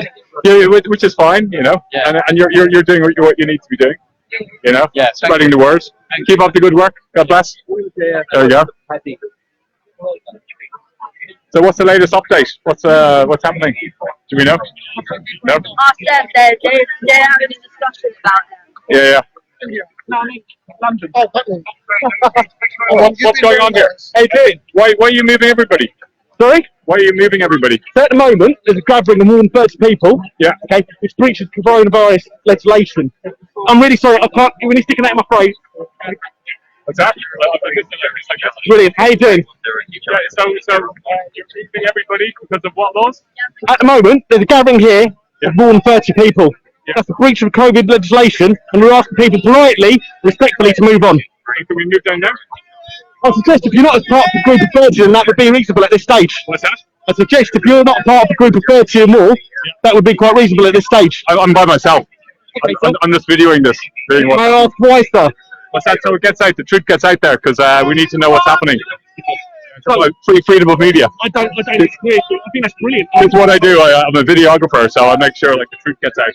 So that's what I was asking. Truth-wise, honestly, so these are my officers here today. There's what? The majority of these officers here, on this side over here, are my officers. Yeah. We're going around, we're asking really politely, we're explaining there is legislation. Yeah. We're trying to protect people like yourself, like myself, like everyone else here, to look after themselves and stick within COVID-19. The legislation is quite clear about the group. At the moment, you can see most people are dispersed, to be completely fair. Yeah. Okay. Previously, there was about 3-4 times as many, I'd say. A rough estimate. Mm-hmm. You can't have groups of more than 30. It's not safe. As we've seen, we're following literally the legislation, we're explaining, we're engaging, we're being as polite as we possibly can be, as would be expected of people that are brilliant citizens. Okay, and is that guy getting arrested? I don't know anything about that situation. I haven't been part of it. I can go and find out for you if you like. Yeah. Or what I would suggest is have a chat with Ben. What's your name, sir? No, it's okay. I've already had COVID. So what happens to people if I'm a plasma donor? That's brilliant. So what happens with people who've already had COVID? At the moment, I don't think we know enough personally, and I'm not going to get into that conversation because I'm not a scientist and I'm not privy to the information. We don't know if people can get it again, do we? So really, I don't think that comes into it. I think we've got to be sensible. We don't know if you're therefore a carrier, do we? Do you know that, sir? What's this? Do we know if you're a carrier or not? I've had the antibodies, so the antibodies. But we don't know enough about it, do we? Okay, fair enough. So the point being is, everybody here has been asked politely to move on for health reasons because of legislation that you're not allowed to have groups of 30 people. Yeah. So if you have smaller groups, are you aware of that law, sir? What's that? Are you aware of the legislation? Everything keeps on shopping and changing, so it's good to know. So that's why everybody's leaving them. I was here to cover the Citizens' Assembly. Okay, thank you. So it looks like we've got some arrests happening here.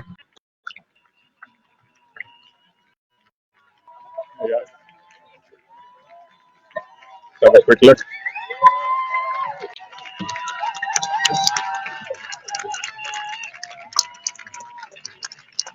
So we're getting people now arrested for health reasons. The health is that they're arresting people protecting. We also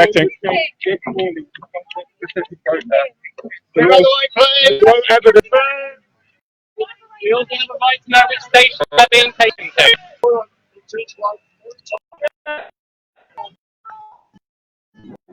Joe, sorry, why are you arresting him? We have the right to stop you, to ask you on his behalf why you're arresting him. Sorry, you're not asking. This is not fair. He's in handcuffs.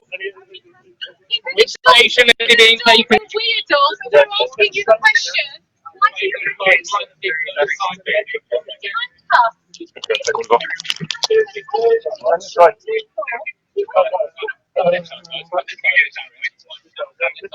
Everyone move out of this area now. Move over, move back.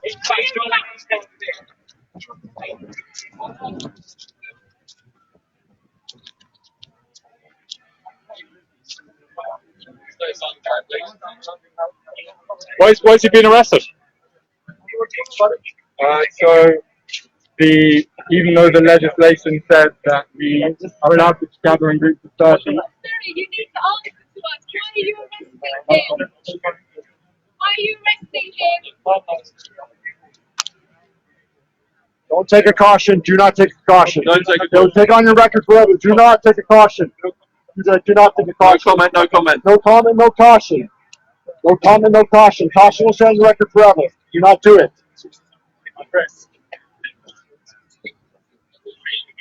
Guys, step up a bit. Have you got a bus card? Have you got a bus card? If you're arrested, you need a badge. Someone got a bus card.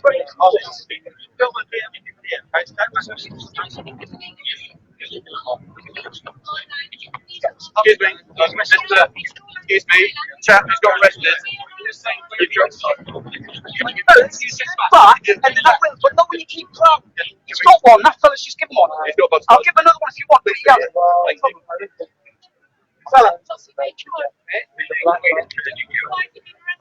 Bus card. All the info you need is on there.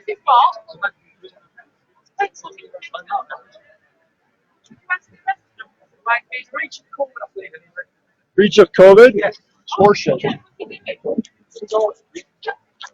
You're just tuning in now. We're getting people are getting arrested for breach of a COVID law. Okay, they've got laws that say you can't gather more than 30. The man seemed to be by himself. Certainly, when he's getting arrested, he had like a lot more police officers very close and around him. So we've got now another person's been arrested behind that under COVID laws. Spit all over anyone. That doesn't make sure that's right either. What? That doesn't make sure that's right. And I don't agree with that either. Well, but why is the government selectively choosing to enforce some laws and others? I don't know. So I'm dealing with what I'm dealing with at the moment. I can't quote on that because I don't agree with that either. I appreciate your honourable work, sir. I'm being honest with you. I'm not lying here. I'm really sorry that I raised my voice. We accept my apology. Okay. I accept that you're passionate about it. I'm not saying why should you not be. I'm just trying to explain from our point of view. But when was this law started? When did it happen? Is this recent or what's going on? What Extinction Rebellion were told yesterday is that the risk assessment was no good for more than 30 people. And once this is breached, there's more than 30 people in one place. Right. So Westminster Council have asked that they can have a proper risk assessment for more than 30 people. Okay. And until that's done, it's a breach. You know, officers have been in there for well over an hour explaining this to people. I have a question for you. Last week, when they had half-off meals nights all over London, there were lines out the door. Again, I can't comment that. I know, but there were hundreds of people that were all at risk. No one was wearing masks on the streets. Again, I can't comment because I only do what I've got to do. I know, but you understand what the people were outside. They're wearing masks, social distancing. But last week, when the government half-off priced, everyone was standing in line. No one was wearing a mask. That seemed like much higher risk than a bunch of people who were responsibly, peacefully protesting. You've got to bear in mind here, people being told for an hour solid to just move away from each other, and they didn't. So that's why. But you guys, there were no police in the restaurants when lines were forming outside. Again, I can't comment. No, but I can come on now. There were no police there that were arresting, and no one was looking after COVID at all. Listen, honestly, I'm not trying to be rude, but I have to get on. I appreciate what you're saying. All I'm asking you to do is just stand back a little bit. That's all. I appreciate you going to film. My name is William. Thank you very much. My name's Chris. I appreciate it. Thank you. Can I add one more comment? There we go. So just a quick word with you, William. Yeah. Yeah, so you were there, you're watching the whole thing. That's correct, yes, I was. Yeah, so just talk me through it. Well, just stand there so you can get the guy behind. It's basically, what's going on here is we're seeing a massive violation of civil liberties, okay? So we have a government that, once again, allowed HS2 workers to work up and down the line in April. They were not key workers, but why was the West Midlands one of the highest hotspots in the country during COVID? You have HS2 workers that were given the green light to go ahead and work. Why? Because it's about big business making money. It's not about protection. It's not about protecting individuals during the COVID. What's happening now is the Tory government is slowly starting to collapse. And they're concerned about the individuals, activists rising up, and they recognize now at this point that there is a problem, okay? And the government is scared. So what are they doing now? They are trying to erode your civil liberties by putting laws in place, by allowing people to peacefully congregate. I took the Greta Lightship coming up from Brighton, and that police threatened them that they would arrest every single one if they came within the M25 ring. We're seeing it, and what they're using is they're using COVID not to protect the people. You see grand shops demanding that everyone comes back to work. You see the stores demanding that the government's going to stop paying people the furlough in October. You have 2.5 million people out of business. Why? Because the governments aren't taking care of the interests of the people. What the government needs to do is there's a $1 trillion industry in terms of green energy. And if they're serious about restarting the economy and protecting people, why not employ meaningful jobs where people can socially isolate and they can have jobs. They can work on green infrastructure. This is what we need to do. This gentleman who got arrested here is total, it's the government misuse of power. It really is. We saw last week when the government was half off, there were lines out the door, there was no police presence, and now here's an active, peaceful protester, and he's being threatened because he is saying what he believes is right. Because this government is no longer standing up for the well-being and the best interests of the public, and the police are complicit and turning the UK into a police state because they're suppressing democracy. Thanks, Virgil. Thank you. Thank you. There we go. Thank you, William.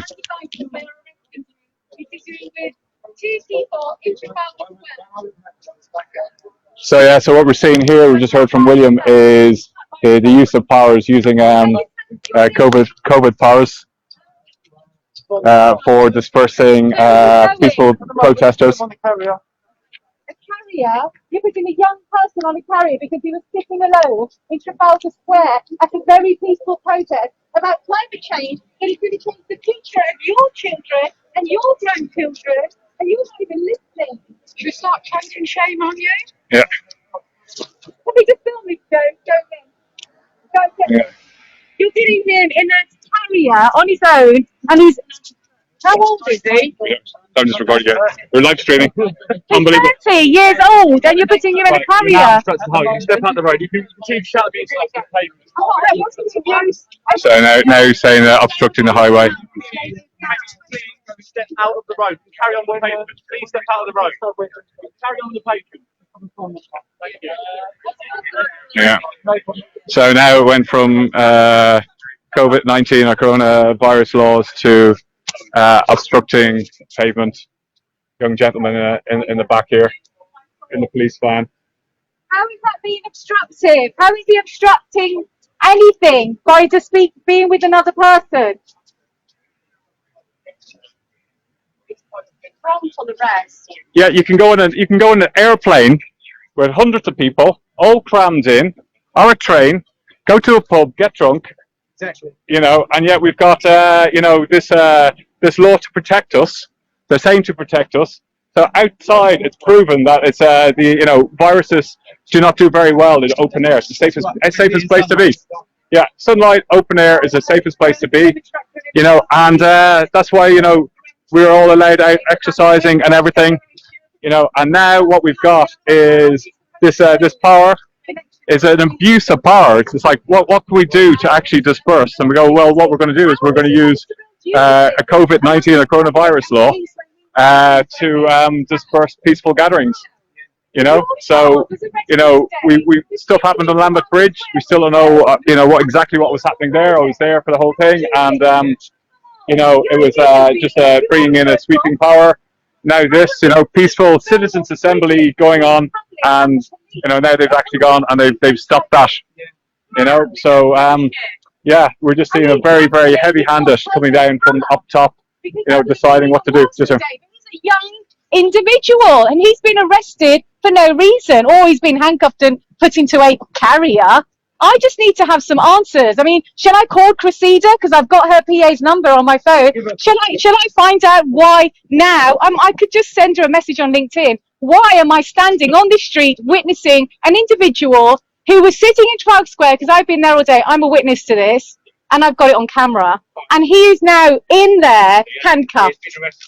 We are witnessing the end of Britain as a free country. We're witnessing the end of right. speech. Let me call her. The end of the freedom to protest. Democracy is dying. This is its beginnings of its twitching. Yeah? And you guys will die the same as everybody else when climate change happens. And then you can ask yourselves, which side of right were you on? You can remember this moment when you see your kids starving to death and think, maybe you were on the wrong side of history today.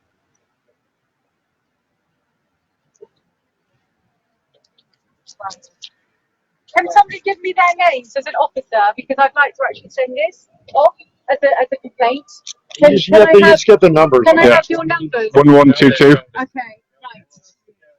So can I have your numbers? Because I'm actually writing a letter proposed to Cressida Dick right now. AS 1122. LX 601.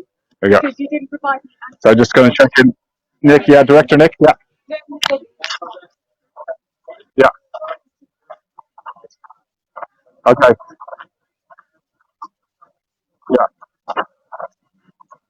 Yeah. Cool. Yeah. Okay, so just had a word with Nick. He's going to go over to the Greta boat, but just to give you just a quick wrap up here. Yet again, unbelievable scenes. What's happening here? It just seems abuse of police powers using COVID-19 or coronavirus laws, which I'm unaware of, about dispersing any crowds of more than 30. A young gentleman behind us who's sitting, just one other person has been arrested. There's somebody else who's now sitting on the street just here, and it looks like he's been detained and been arrested. So they've gone and they've broken up the citizens' assembly where everybody was social distancing. We're gonna have to figure out exactly what's going on, but it's just absolutely crazy scenes. So I'm gonna let you go. I'm gonna let you go over to Greta and hear what's happening there, and I'm gonna walk back to Trafalgar Square. But just I'm gonna leave you with this scene of this man now getting put into the back of a police van, and he's getting led away.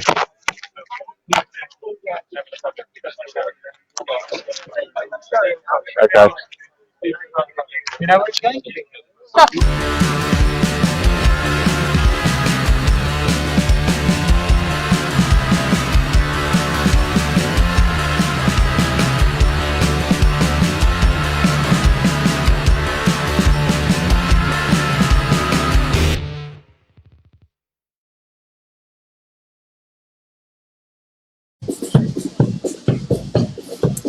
Hi everybody, great to see you all joining us today. My name's Claire. I'm one of the coordinators of the media team here in London, and I'm just come down to Kennington Park Road to come and have a look at Greta. I was just leaving to go and check things out on Trafalgar Square, and I got the call. Greta's run aground next to Kennington Park. So you can see here there's an enormous number of police. They've just arrested somebody who was glued onto Greta's roof. They've also surrounded this tiny, tiny little push-along boat, which is attached to a bicycle, which they're protecting steadfastly. I mean, there are an immense number of officers here. I don't know precisely which law it is that they're using to close this parade down, but I will endeavour to find out. These are the rebels who've come all the way from Brighton. They've walked Greta, the lightship, all the way here. And so let's just go and ask a few people what they think about what's going on. Jamie. Hi. We're live. What do you think's going on here?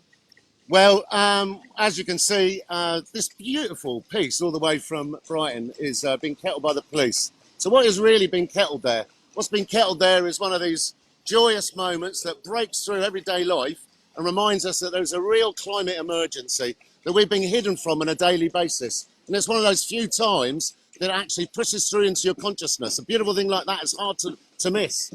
And what's sadly happening is that sole voice of sanity and reason and hope is being surrounded by a whole load of people in uniforms. You know, so hope is being surrounded and shut down, which is ridiculous, really. You know who we want, Claire? We want Polly. Do you know who Polly is?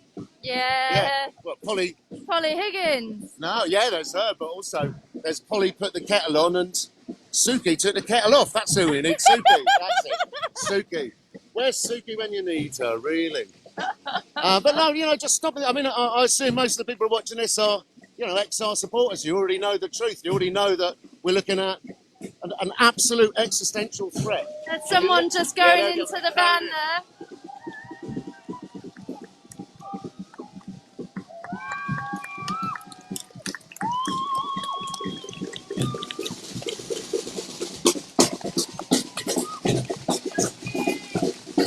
In the van they go. And here's the Samba band. We've been joining them.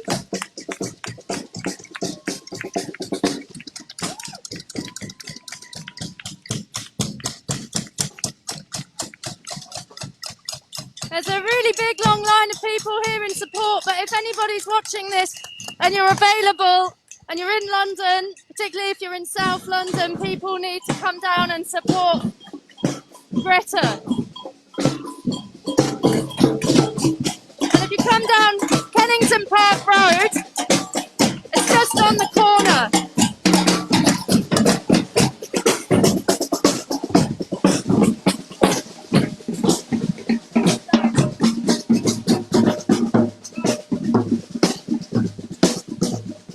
Okay, let's get out that drumming for a second. Let's go and have a word with some of these Southeast rebels down on the pavement, see what they've got to say about what's going on. Hey guys, can we get you to talk on the live stream? Tell us about the journey that Greta's been on. It's been an unbelievable journey. Being with the people that I went on this journey with has given me renewed hope in humanity. The way that we work together through the most difficult things, like our wheels have broken, we've been stuck in the middle of nowhere sometimes, and we've been going through the cold. This incredible team, and we made it to London. And but then seeing this, I can't believe what they've done. Why are they arresting us? Like, it looks absurd, doesn't it? Like there was only like 59 of of us in this procession, and we had split up with this little boat so that we weren't even that close to each other. We've all got our special Greta face masks, and safety has been our most important thing for this entire thing, and it's all been about outreach and connecting with communities and things like that. So to see this, I actually started to cry because I can't believe it. It's just beyond words. Like, why would you do that? Yeah. This is draconian measures. This is not police. Like, fuck. Yeah, and we've just seen really heavy policing on Trafalgar Square, where there was a family action about citizens' assemblies. They're arresting a lot of people over there as well. So how long did it take you to get Greta to Kennington Park Road? Well, it took us 7 days, or 6 days, and the few hours that we've been going this morning. So most of us have got terrible feet because we have been really covering over 10 miles a day and pushing her. She's nearly a ton. I know she doesn't look like much right now, but she's nearly a ton. And we've had to go over the South Downs and the North Downs. Oh, wow. And really, really sweating our butts off getting there together, working as a team. There's nothing mechanical in there. It's all people power. That's what it is. People power. Has she got pedals, or was she just being pushed? No, she's pushing at the back and pulling at the front. There's like a bar at the front. 4 people have to push at the front and 4 at the back. Okay. And then we've also had this Bluminator that was made by one of our rebels in Shoreham. And one of our rebels, Hamish, and that also needed to be towed and pushed. So together we've gone. There's a specially trained climber there, climbing up the lightship. Good luck figuring out how that comes apart. Good job, he's got some solid carabiners there. He's got some pretty heavy equipment to climb that tower. I mean, look at all these police fans. This is ridiculous. Here's the police presence for you, ladies and gentlemen. Peaceful protest. Huge van backlog. So the road is closed in one direction. I'll just say again, if anyone's around in the area, or if you're in central London and you want to pop south of the river, do come down and join this protest and support these rebels. There's a great samba band. It's a beautiful atmosphere. And yeah, looks like Greta's lift has arrived. Here you go.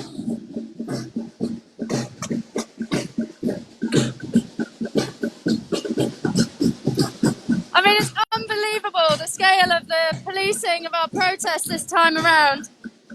You've got to ask yourselves, really, what are they so afraid of? With all these peaceful, beautiful, happy people getting together just to make their voices heard on the most pressing issue of humanity's time on this planet. I mean, it's just an existential, people. And this is how they treat the peaceful people that are trying to turn it around. Unbelievable.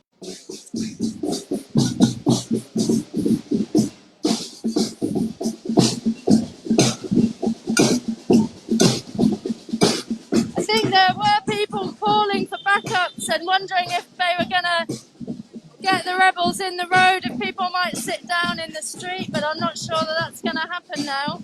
There's just so many officers. It's hard to imagine how that would happen right now. I don't think it would last too long, but if anyone wants to come down and add to the numbers, perhaps people can feel the strength to go and take the road. I guess we knew it was going to be tough after the impact of last night's actions as well, eh?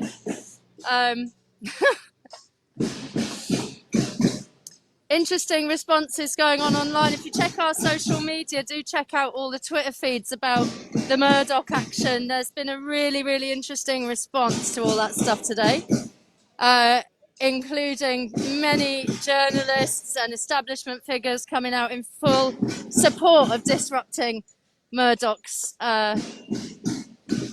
empire of lies and misinformation. The hashtag buy a paper was trending. We were just asking people, how much does it cost to buy a paper? And if you buy a paper, do you buy also a government? Do you buy a country? Do you buy a democracy? Is that what that really means? I wonder how much it costs Rupert Murdoch to own our to own our press and own our government and own our establishment. Okay, let's find someone else to speak to who's been on Greta's journey and find out how it's been going for them.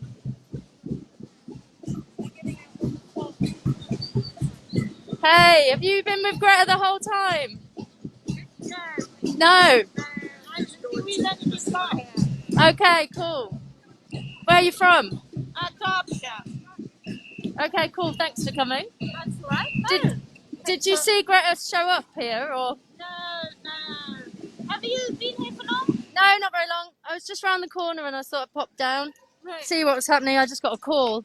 Someone said we're round the corner, so I've just come down to check it out. No, I think she's been with it for a little bit longer. Yeah. I mean, what do you think of the overreaction here by the police? It's quite a lot of officers, isn't it? Look at the number of bands Yeah. There's some around the corner. Oh, is that? Okay, great. I think their resources could be used better. Yeah. It's Yeah. overkill. It's making a political statement saying we can have you because we've got the numbers and we will disregard the fact that we are supposed to be exempt from the 30 people gathering. It's not supposed to apply to XR. We were given those assurances and they've just gone completely back on their word, as they have done all week. Yeah, they've gone back on a lot, haven't they? Yes, they have. Well, true colours, not just fluorescent yellow. Thank you, guys. Okay. Let's just go and see who else is along here. Some people who've travelled with Greta, and we'll find out a little bit more about what that journey's been like getting up here. Hey, have you been with Greta the whole time? No, I haven't. I'm looking for people who can tell us about the long journey. Do you know who's with Greta's team? Hello, love. Yeah. No, it's all right. I've seen her. Thank you. Yeah, I'm just live on the internet. Say hello. This is my friend. She's just cycling through by chance. This is what happens at Extinction Rebellion protests. People just show up. See you later. Okay, man. Well, I mean, look at this. Brave climbing on top of Greta. Let's have a look.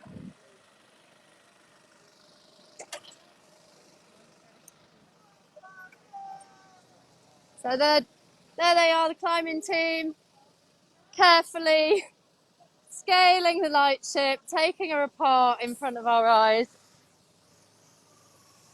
I'm pretty sure they're using COVID laws to shut this down, which were not supposed to apply to this march. They were marching in two groups so that they were small enough gathering, despite the fact that those regulations aren't supposed to apply anyway. And here they are, they've shut the whole thing down. They're ripping the fabric off. The climbing team are breaking Greta down. After all that work, hauling a ton of lightship all the way from Brighton on foot. Bless Greta, what an end to her journey. It's so sad to see. And really making a bit of a mockery of the situation. And yeah.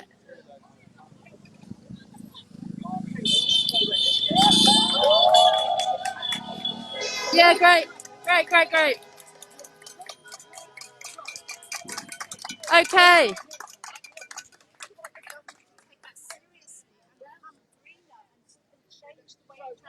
Some of the roadblocks. Yeah. Traffic go more freely. Oh, okay, sweet. What have you done about traffic? Nothing. And so they can hear sound from that then, no? Yeah? Why haven't you stopped the government? We've got traffic lights everywhere. Every time we have a traffic light, we get traffic. You're not. We're getting ourselves arrested.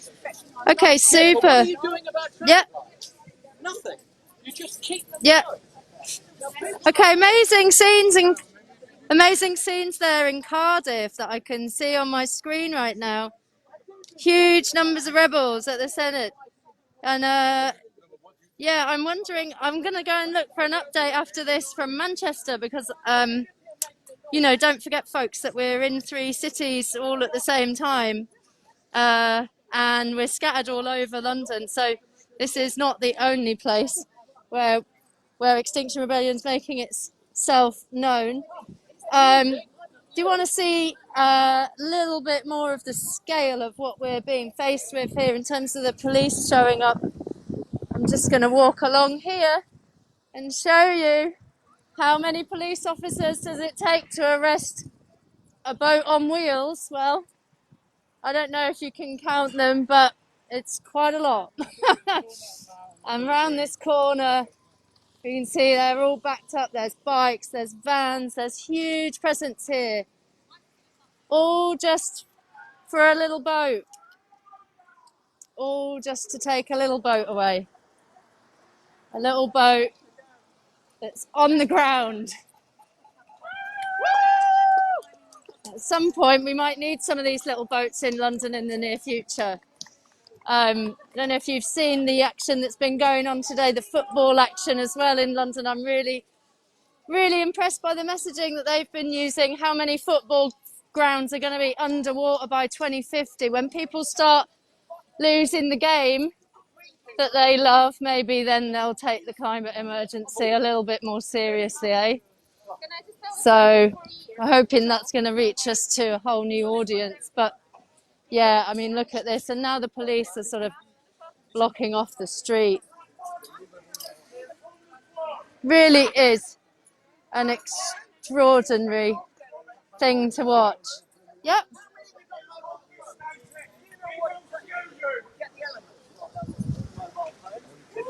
They've just lifted up that crane arm. So they're just about to move that small boat, I think. Yeah? You might want to cut to them. I mean, I could film this as well if you want and send it to you if that's helpful.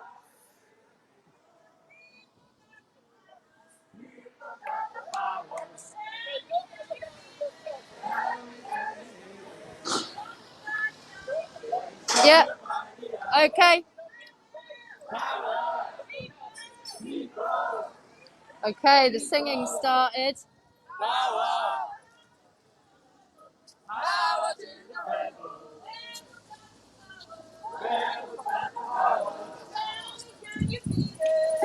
Let's have a listen to this singing. Now they've lifted up the crane arm. So they're obviously preparing to Coronavirus. So everyone here is getting arrested under the coronavirus law.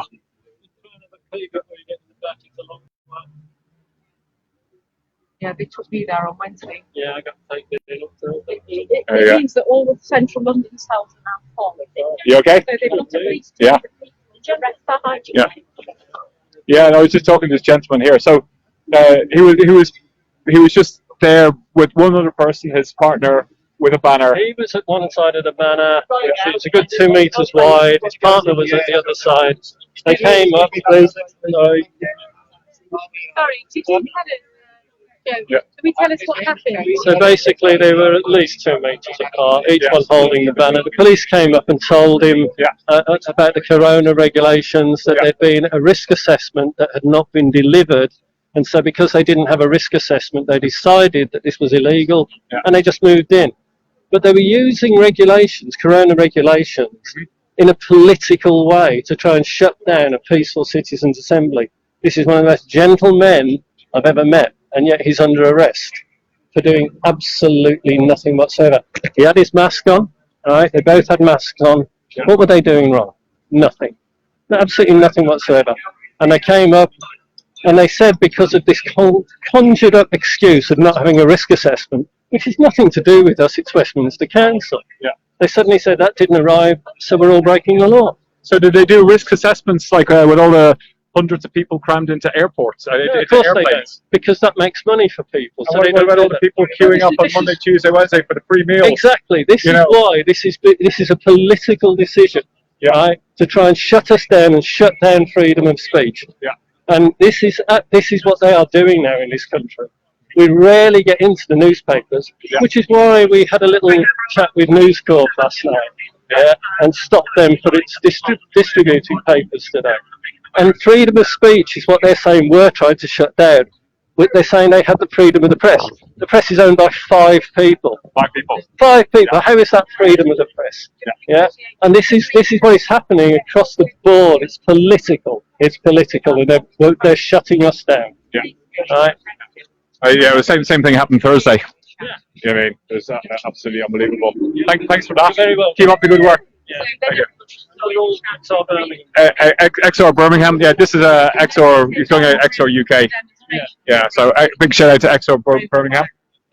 There you go. There you go. Just see what else is going on just here.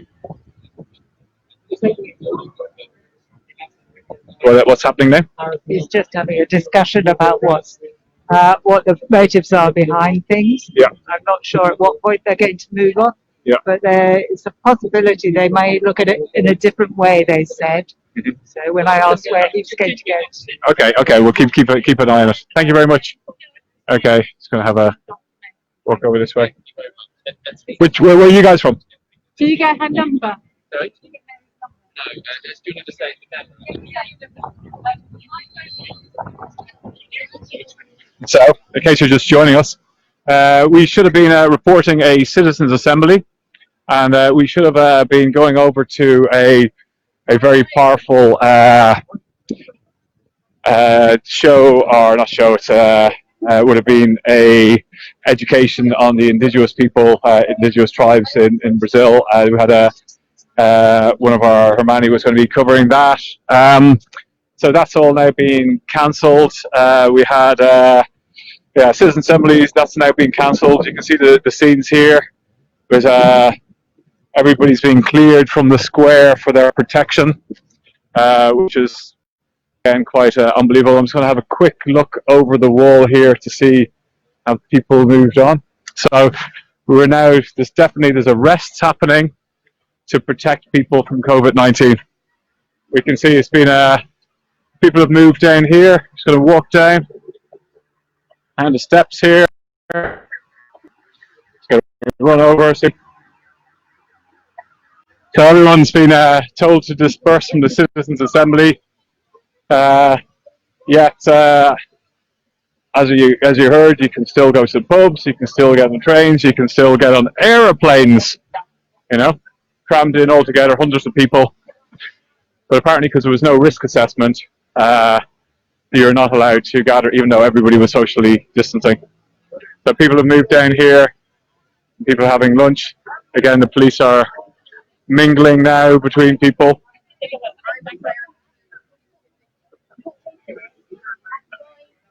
And telling everybody. So I know you're trying to say you're not part of the same group as everybody else. Okay. What I'm saying is that if you're looking for the same purpose in the same area, not 2 different sides of the square. How big is the area?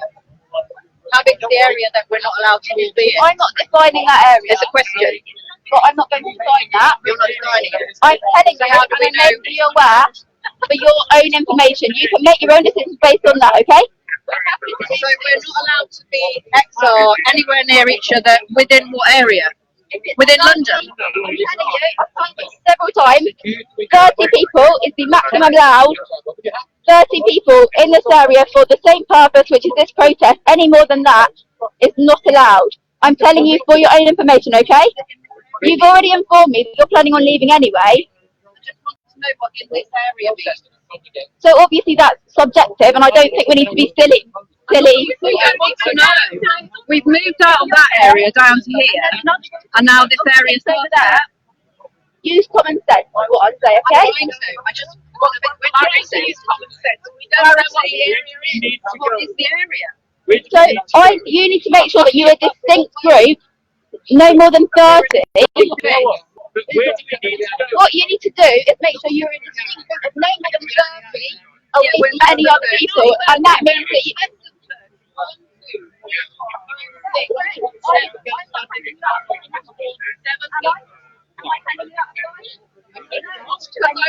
making you aware of the legislation for your own information, okay?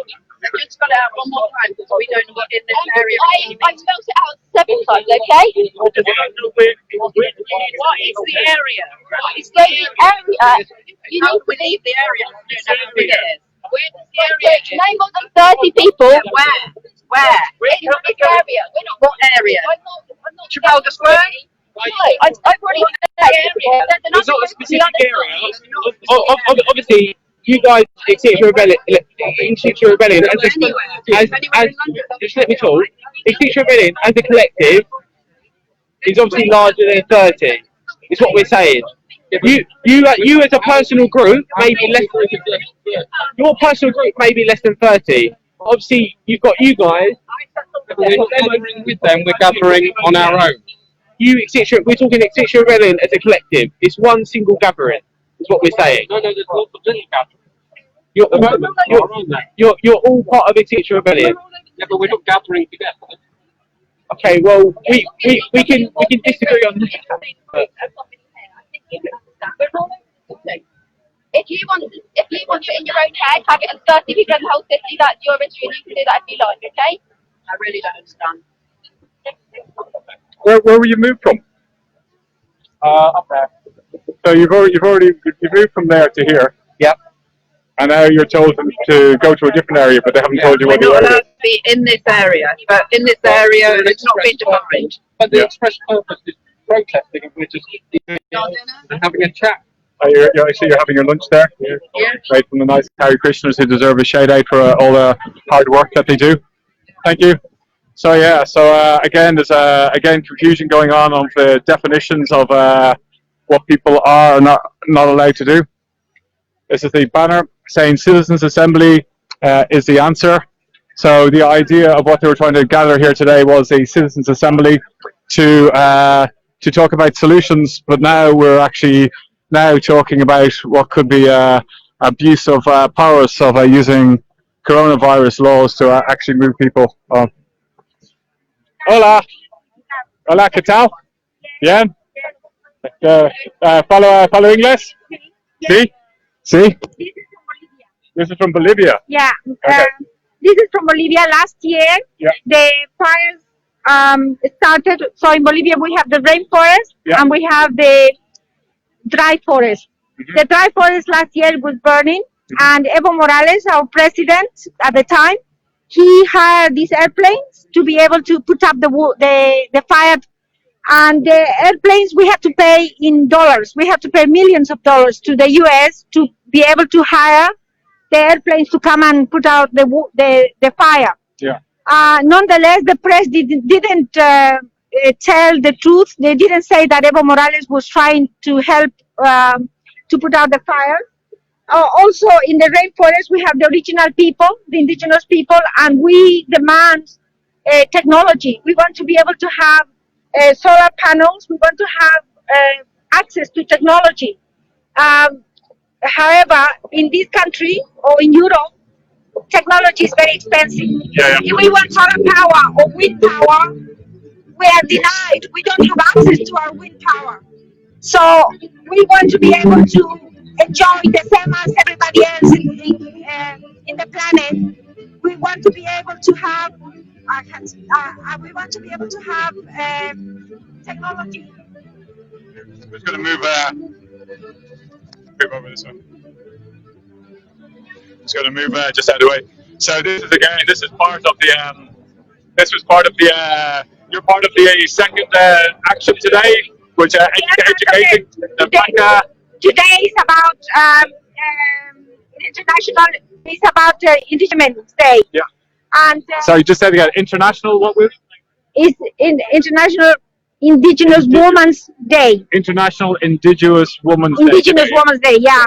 And you see, in Bolivia, we think that Mother Earth is Pachamama is a woman. However, women in Latin America, in Bolivia, women are suffering. Women, they are the creators of life. Yeah. Women have to look after the children, have to look after the towns and cities. Right now in Bolivia, we have a dictatorship. At the moment, we have a government that is not responsible for people. People are dying. And now that we have a real dictatorship, nobody says anything. Last year, when we had a legitimate government, they were talking about dictatorship. Now we have dictatorship, and people are dying. There were 2 massacres in Bolivia, and there's nothing on the news. And we are here to ask for justice. We are here to ask for solidarity. And we need to work together because Mother Earth is for all of us. So technology and knowledge is for all of us. You cannot keep it on private universities. You cannot benefit from all the natural resources and keep it in a group of people. At the moment, it's not benefiting anybody. It's benefiting only a 5%, the richest people in the world. It's really shocking, truly shocking. And is there more people I can go and speak to today? Do you have some amigos? More people, but we're moving to Parliament Square because the police doesn't allow us to stay here. You're moving to Parliament Square? The police came and told us. Okay. I'll come and I'll see you if you see me, and if you can get some more people. Where are you from? Ireland. But this is for this is Extinction Rebellion. Yeah. So I'm filming for Extinction Rebellion UK. Okay. So we were supposed to have 2 nice ladies, girls who are going to be covering the event today, but because everyone's got moved off, we've changed. No, it's okay. It's as you said, the media. You said that the media is not talking about the problems in Bolivia. We've got it's the same problem as like the media here and around the world. Like in this country, we're protesting against the media. Yeah. And 5 people in this country, 5 billionaires, control 70% of the media. That's right. Yeah. You know, so people are brainwashed. And people wanted to protect the rainforest. They have to stop eating meat. Yeah. If you care about the environment, you have to become vegetarian. You have to stop eating meat. We have to stop fast food. We need to stop Kentucky Fried Chicken. We need to stop McDonald's. We need to stop supermarket. If you care about the environment, you have to change. You have to think about animals. You need to think about the environment because we need to be able to live in balance with nature. But it's political. I'm afraid it's very political. And unfortunately, in this country, Jeremy Corbyn was defeated. And we need to be able to fight for a new government. You need to be able to change this government. The government that you have is very reactionary. Okay. I was going to say muito obrigado. What's it Portuguese? Gracias. And what's your name? Amankai. Okay, say it again. Amankai. Encantado. Okay, thank you very much. Okay, so we're going to see if we can find some people later to have a chat with about that. I was going to put my ears back in, so I'll probably have Director Nick Shadings again saying what's going on. Nick, if you can hear me.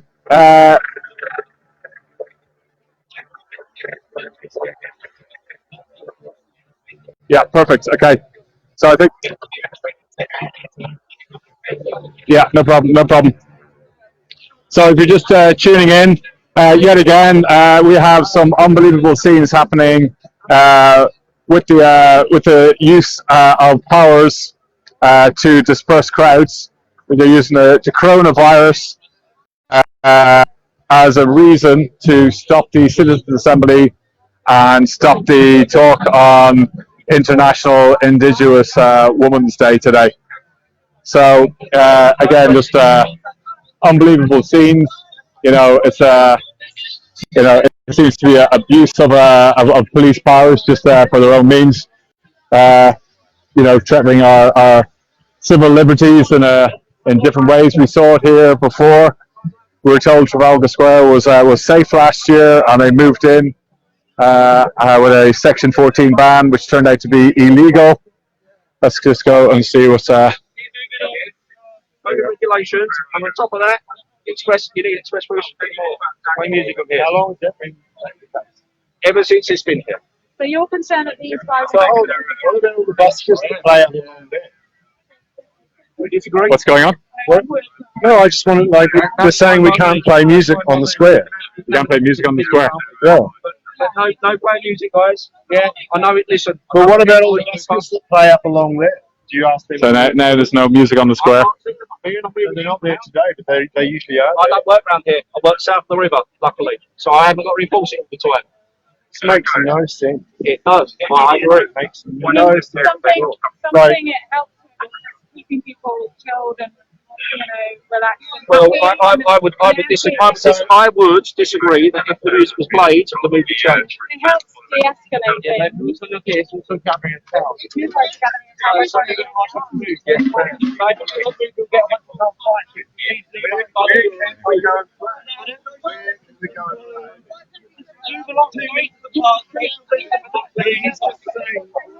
There you go.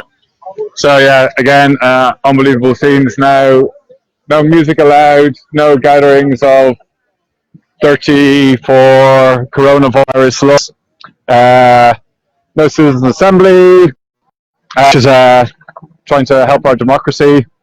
Yeah, so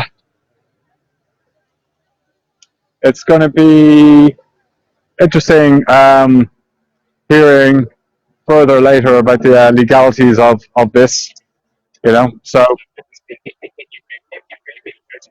yeah, so I'm going to pass you to Claire to get an update on the Greta boat situation, from one unbelievable situation to another one. So over to you, Claire. Hey, thanks, Fergal. Hello, everyone. So I'm just here on Kennington Park Road. You can see Greta behind me being dismantled. There are huge, huge numbers of police attending this scene. And if you take a look down the street, just down there, I don't know if you can see. Woo! You should be able to see all of the vans stretching all the way down, like backing up towards Brixton. There's another low loading truck down there, so perhaps that's what they're going to try and use to move big Greta, because there's a small little boat that was on wheels and that's been held next to a trailer with a hydraulic crane on it.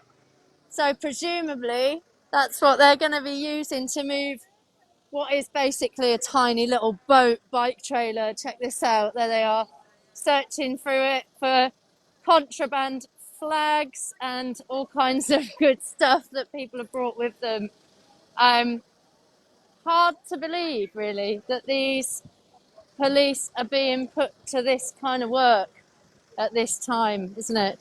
And if you can see there, Greta was full of all of the bags and belongings of all the people who were coming down here with her. So people have been taken down this side street and invited down to go and collect their belongings. But I think, I need to check, but I suspect that some of those people who've gone to collect their belongings have been arrested. That's what I've been told, but I don't have any confirmation yet.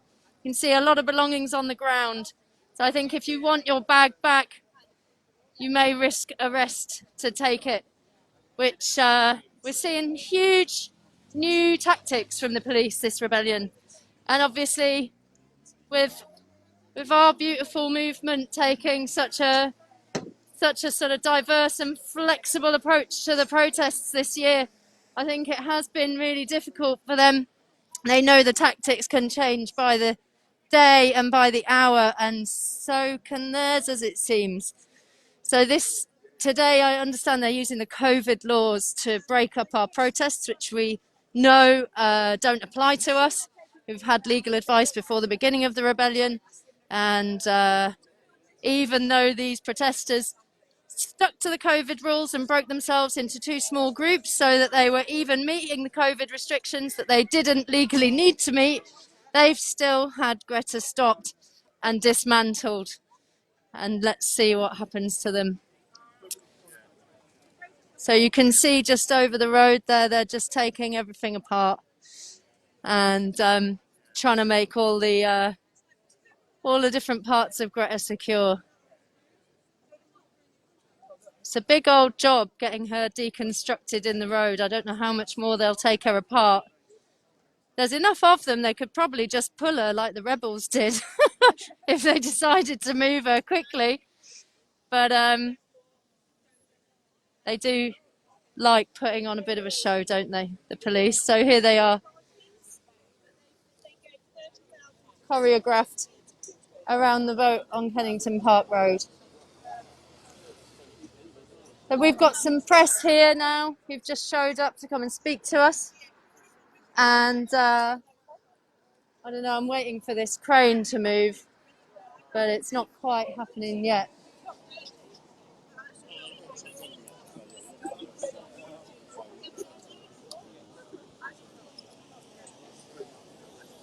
Still lots and lots of people down that side road.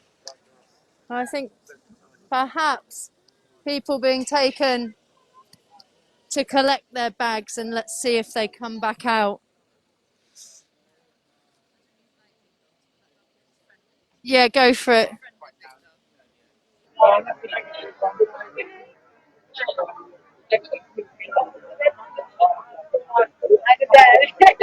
There we go. So we're back at Trafalgar Square, where there's men. They're still talking to the drummers. Looks like they brought in some reinforcements of people who've brought in the notice.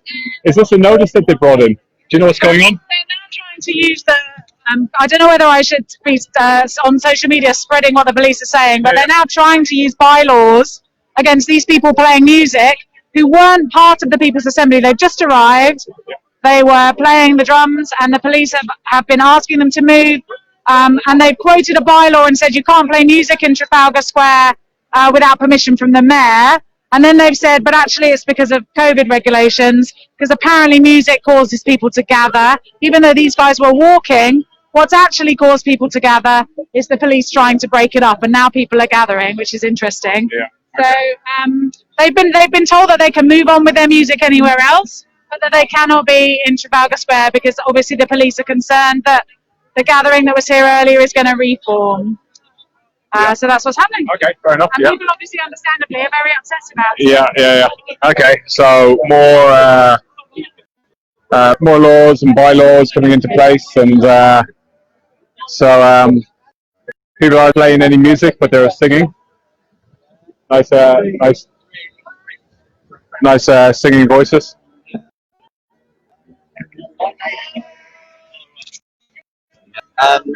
Hello. How you doing? We're just going. It's going global. So what's going on here? What's going on here? Well, I'm here because I'm 50 next year, and when my grandfather died, he was a police officer in Warsaw in the Second World War, and he died screaming.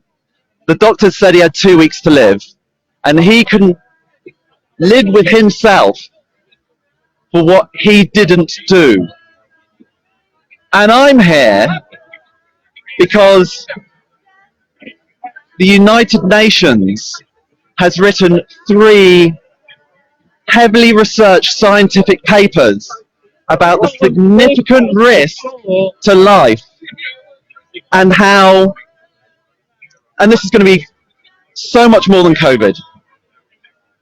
And this will have, and the action here today is supposed to be in solidarity with the global south.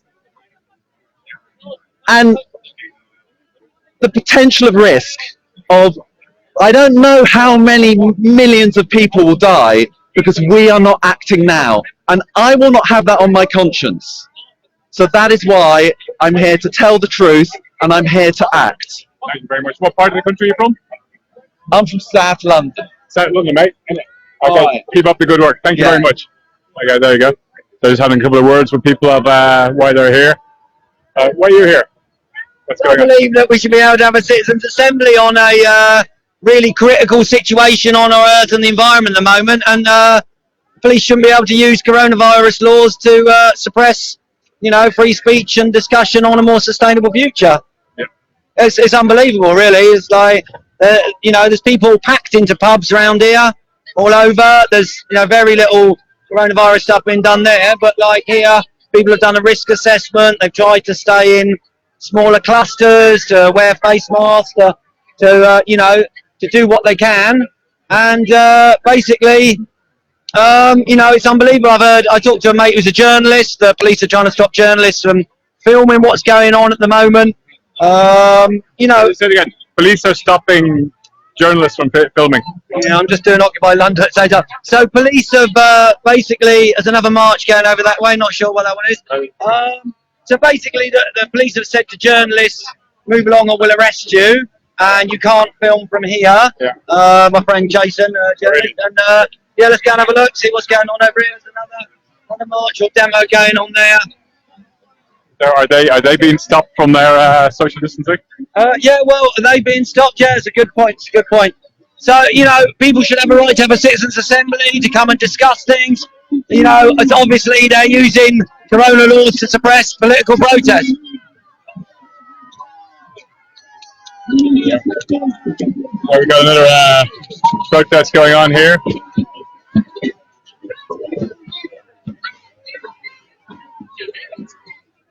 What's going on here? March against paedophilia, child trafficking, thematic, paedophilia, Buckingham Palace, Downing Street, Hollywood, Disney, they're all in on it. Child trafficking, satanic ritual abuse, adrenochrome, organ harvesting, and we're out here marching against it. Goodbye. Keep a good one. Just, there you go. So we're seeing so many different movements happening, movements, people demanding action in so many different parts of our broken society. They're marching to Downing Street. So I think I might say, oh yeah, I wonder, yeah. So I'm probably just going to stick this back in here to yeah. Okay, yeah. Yeah.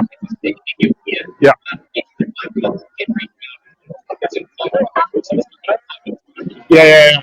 Absolutely. So we're gonna pass you over to Parliament Square, and we're gonna pass you over to Henry, and he's gonna give us an update about what's actually happening there, where we're allowed to assemble.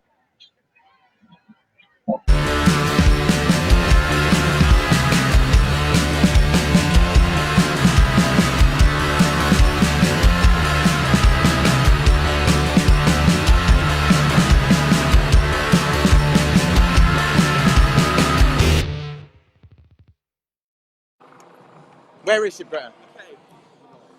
Hey guys, Henry here. We're in Parliament Square. As you can see, there's a lot going on, you know. It was dwindling, but there's a lot more people out here right now enjoying the vibes. We've got Anil here with his drum. Go on, give us a... Yeah, Anil, so you've been here, I'm guessing, all day, right? Yeah, I've tried to get here as quick as I could. I got a bit delayed because there is burnout and there's a lot of stuff happening, and I've just had a bit of rest and recovery. I came in at 1 o'clock and it was a little bit low. Got some beats going, got some jamming going, and we got the lively spirit. Everyone's starting to converge on Parliament Square, so we're going to make some real positive energy action here. And we've got the Animal Rebellion coming up here. Animal Rebellion with their Weather Lies looks beautiful. I can't wait to see what they come up with. We've just had trans rights, so human rights, just beforehand. Really powerful speaker, really powerful energy. And before that, we've had a few people just dotting around and spreading their love. Spreading the love now, yeah. I feel like we're in the 70s right now, you know? Spreading love and the rage, the love and the rage. That's really it's like creativity, destruction, the spectrum, you know, that's what it's all about. That's it. So yeah, I mean, earlier today we were in Buckingham Palace. Yes. And we were at the disobedience thing. You know, it was pretty wavy, everyone was dancing. Were you there for that? I wish I could say I was. I was aiming to be there, but I got a conflict of interest in trans rights. I'm an ally of the LGBT community, and I wanted to come here and bring a disobedience to the trans rights protest. But I hear it was beautiful. Can you tell me a little more about that? Well, yeah, I mean, it was pretty great for about 45 minutes, I want to say, generously. And then the police just came, and the speeches were done. Yeah, the helicopter, of course, you know, surprise. I've been saying that a lot this week. And yeah, it all got shut down and everyone had to leave. Similar scenes going on in Trafalgar Square as well. They wanted to play the Sharkleys football match. I don't actually know if that happened. And yeah, it's pretty unfortunate. And we got Greta, the Greta boat, I believe. Do you know what that is? I believe it's the Lightship, or Lightship of Hope. The Lightship of Hope, yeah. And that's also been surrounded by police. Aren't they still making their way here though? I believe they were in Kennington, last I heard, and still making their way on here. Okay, yeah, so that's really just coming in from resources. Yeah, the Greta Lightship is en route, despite, you know, oncoming tides of police. You know, they're still coming, they're still going to come and show support, and they're going to be successful. Hopefully that's a metaphor for the movement in itself and our achievements. In waves and in tides, we will always rise. Yes. Earlier, who were you on the phone to? I was on the phone to the 101 for the police service, the Metropolitan Service. I wanted to make a complaint because there's a friend behind us in the tree, a conscientious tree, that the last one left, last two left, and they haven't been given basic human rights. They've been denied food, water, and the ability to go to the bathroom. I mean, that's because they're supposed to be, by law, allowed welfare and, like, you know, anything they need for welfare in that tree. And correct me if I'm wrong, they've only been getting water a little bit. Not even water. Not even water. Nothing has been allowed. It's been an abuse of basic human rights and abuse of just basic decency, which is what Britain is known for. We're known for being decent a nation. Oh, at least we want to be known for that, right? Exactly. We've got all these people here wanting us to be prove to the world that we are still decent. We want to work through the issues and the problems that have created in the world from colonialism and from just past deep trauma that needs to be healed. Yeah, totally. And of course, neocolonialism, the latest plague that we are being subject to. Speak some truth. Yeah. Can we show that guy, this infiltrator? Can we show him on the live stream? The infiltrator. Oh no. Forget that I said that. There is no infiltrator. Let's aim the camera over here. Let's have a look at this. They've got some free Julian Assange things going on here. If we can turn Julian Assange, WikiLeaks. You know, he released a lot of very sensitive cough information to the public that he felt was needed. He felt it was needed for us to know. And as a result of that, he's been his life's been ruined. He's been arrested, and now he faces US extradition, which is exactly what these signs are saying to go against. No US extradition. Wasn't he actually in hiding in the Colombian embassy for many, many years until, I believe, just a few months ago, until last year? So I don't know exact details where Julian Assange is now, but obviously he was somebody for actually promoting the truth and actually getting to know the real story out there. And so I'm not sure if he's been extradited to the US now already, because that's where they wanted to send him, but I hope he's actually safe and well somewhere. It'd be interesting to get some updates. We could maybe talk to somebody as part of that later on. But I think there's actually a few different protests all converging on Parliament Square today. It's quite lively. I did hear there was another protest or procession on the way here that's not linked with anything with XR at all.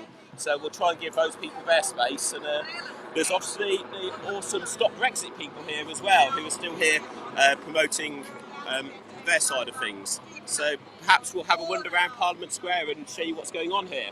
There's actually a really beautiful XR flag over there. Should we go and try and have a look at that? Let's have a little wander. So yeah, we've got the Animal Rights, Animal Rebellion coming over here. Who else did you say that was? What other march? I'm not sure the exact details, but not at all connected. Not at all connected to us. So yeah, we don't need to worry about them. So cool. Now here's some AR people. These ones? Yeah. Should we speak? You just chat for a little bit.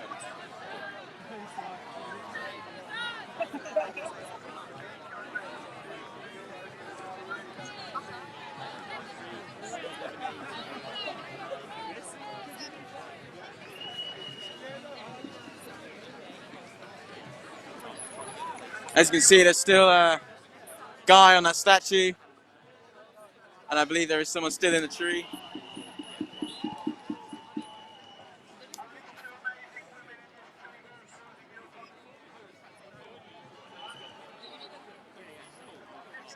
It's gone. So what's the update?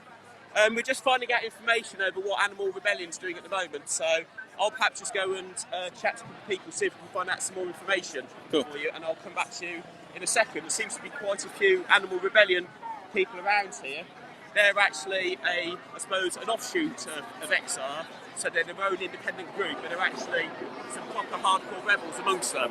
So I'll just go and find a couple of people, see if we can maybe get them to do an interview on a live stream for us. So I'll be back in a second.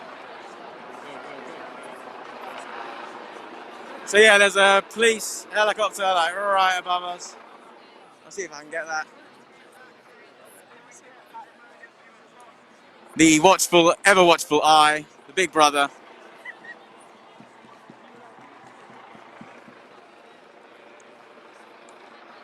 The sun has come. I'm not heavy on the weapon, but Yeah. Okay. So we're here in Trafalgar Square. The drummers have moved on because of the bylaw that was presented. Most of the rebels have now moved on back down to Trafalgar Square. Oh, sorry, down from Trafalgar Square back down to Parliament. I'm here with Vanessa, Reverend Vanessa. I've discovered she's fine, the same Vanessa. I was going to have a quick word with her. So yeah, so you were here for the Citizens Assembly, or? I'm here actually for the Amazon. The Amazon. There's going to be a gathering for Indigenous peoples, and I'm going to say a prayer at the end of that, because really there have been thousands of people who've died defending the Amazon, and really they're martyrs. I see them as martyrs for the earth. So we're going to just say a prayer to remember them, and to hold them in their struggle. And what did you think of the? So I think that's supposed to be 3:30. I think they might be moving down to that's going to be now in Parliament Square. Is it? Yeah. That's where I'm going to go after. So you can walk down with me. Okay, fine. And I'm in the wrong place. No, that's fine. That's fine. It's things change minute by minute. And I was going to ask. I know we've spoken before, but we're just talking about like one of the big events today and yesterday has been out the media, and the media corp was blocked, and the whole point is like 70% of the media is controlled by 5 people, and you were saying before that you were very unaware of it. Well, I'm saying that I think when you engage in an issue like climate, ecology, justice, you become more and more aware of how much the important stories are not being told, and how the media just focuses on certain things. And so actually most of the stuff we're fed doesn't actually help us to wake up to the reality that we're in. Yeah. And I just think, and also we were just talking about yesterday how when you're engaged in a protest action, it's not even being reported on the media, so you don't even know what's happening. So yeah, all this, like most of it has never been reported on the BBC last 5 days, which is like unbelievable. The language that the BBC used, I think even when they talked about I'm just waving at my friend over there, even when they talked about the action, the arrests over the media, the press this morning outside Rupert Murdoch's factories, not the printing presses, they were just saying they talked about it as if it was something that we refer to as the climate and ecological emergency. They're not even saying this is an emergency. So it's that level of it's still something that's a kind of a small little questionable issue. It's just not central enough. Okay, well this is why we're doing this. I know. It's crazy that we have to rely on. It's crazy, and I think you sort of wake up to the fact that we are being fed. The media is feeding us certain things. Yeah. It's a mindset. It's an evil, is what it is. It's just corruption, just of polluting people's minds in the wrong direction. If people knew the truth, I think we'd have like a different world. I mean, as a person of faith, I'm obviously aware that the spiritual dimension is rarely included. Yeah. So the spiritual dimension is shut out. But also now, the science is shut out. That's the irony of it. Yeah. We live in this modern age, and the science is shut out. Yeah. So it's like priests, scientists, academics. There's no voice. No voice. No. So no voice. So we are the voice. Do you know how Reverend Sue is doing? So Reverend Sue was arrested. Yeah, I believe she's 77 been years old.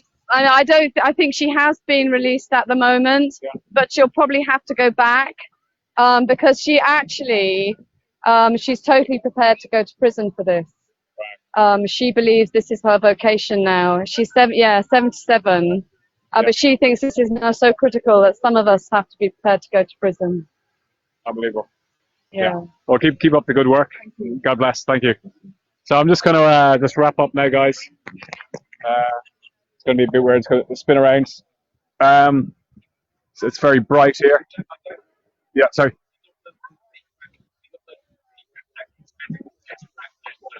Oh yeah, no, absolutely. Sorry for that. I'm going to pass it over to. We've got something else happening. I think they're in Brixton. I'm going to hand back to Claire.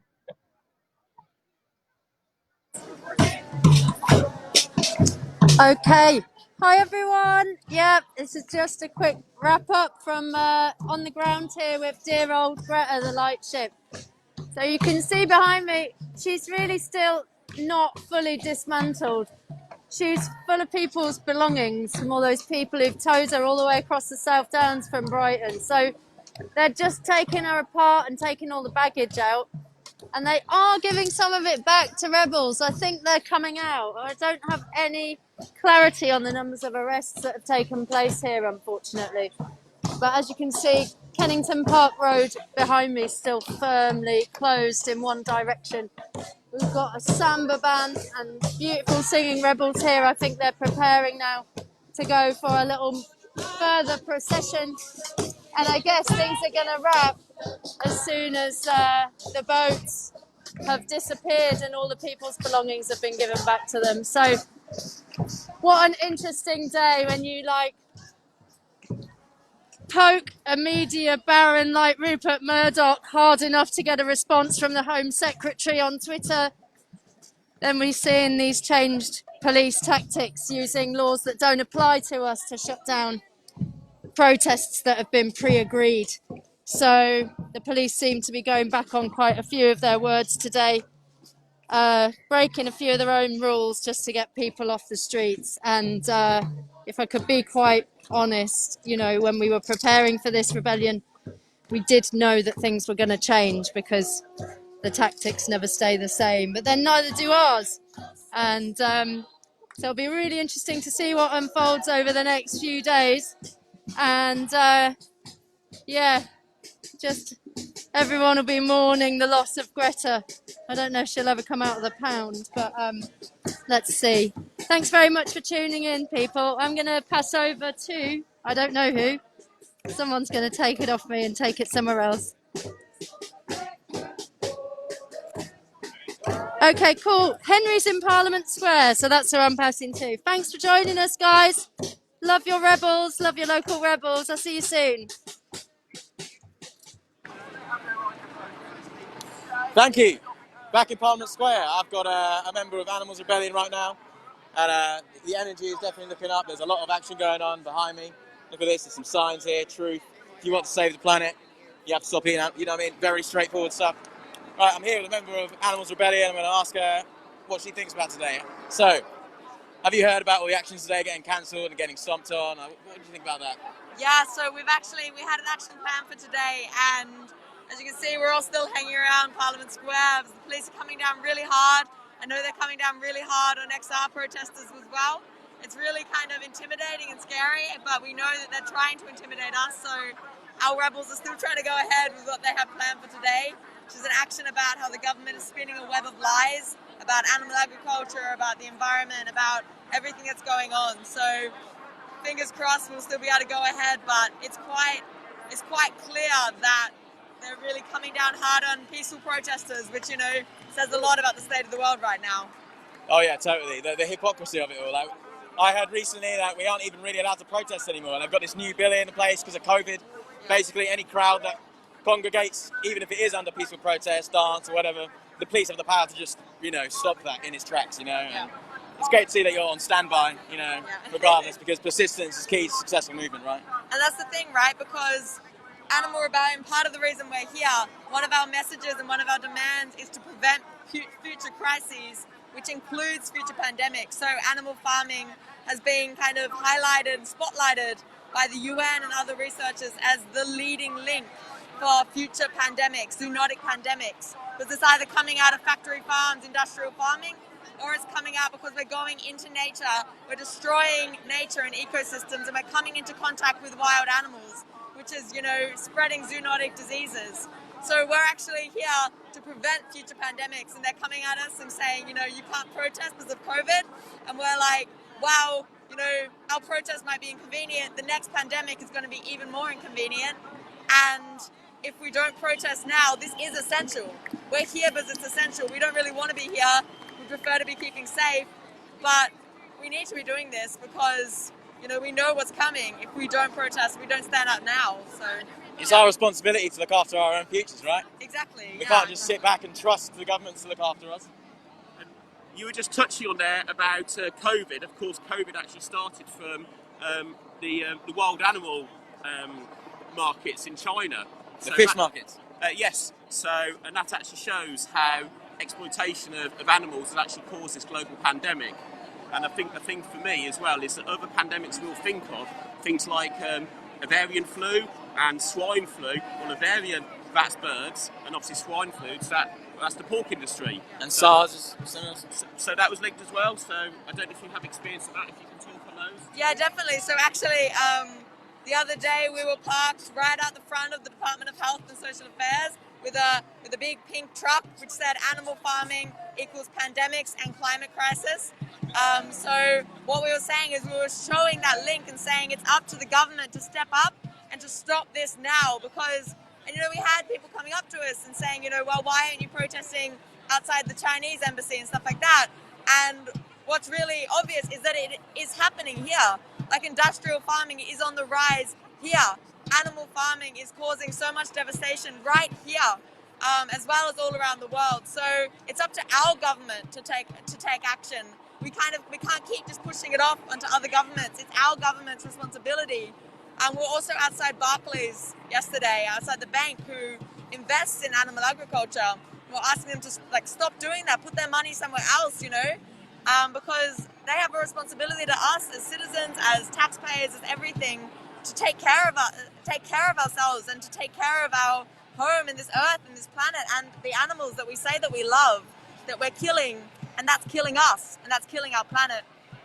So yeah, it just seems so. It's if you look at the scientists, it's obvious that we need to transition to a plant-based food system. Like the science is all saying it, and the government is just refusing to listen. They're refusing to tell the truth. So yeah, that's why we're here. And I've been hearing a lot that if we all went vegan, you know, today, we all just did it, you know, the constructivism kind of approach, it would reduce our carbon footprints by like 50%. Yeah. You know, and I know that's like sort of pipe dream because, you know, there's sustenance farmers who literally are using animals and are you know, sustenance. They need it. They have no other way, no other means of looking after themselves, which I kind of get. But, you know, in places like the UK where we have got options, basically, you know, if we were able to sort of, you know, restrict our diets to this sort of really eco-friendly, vegan, or even just vegetarian lifestyle, we'd save the planet like quite a lot. Like we'd save quite a lot of carbon.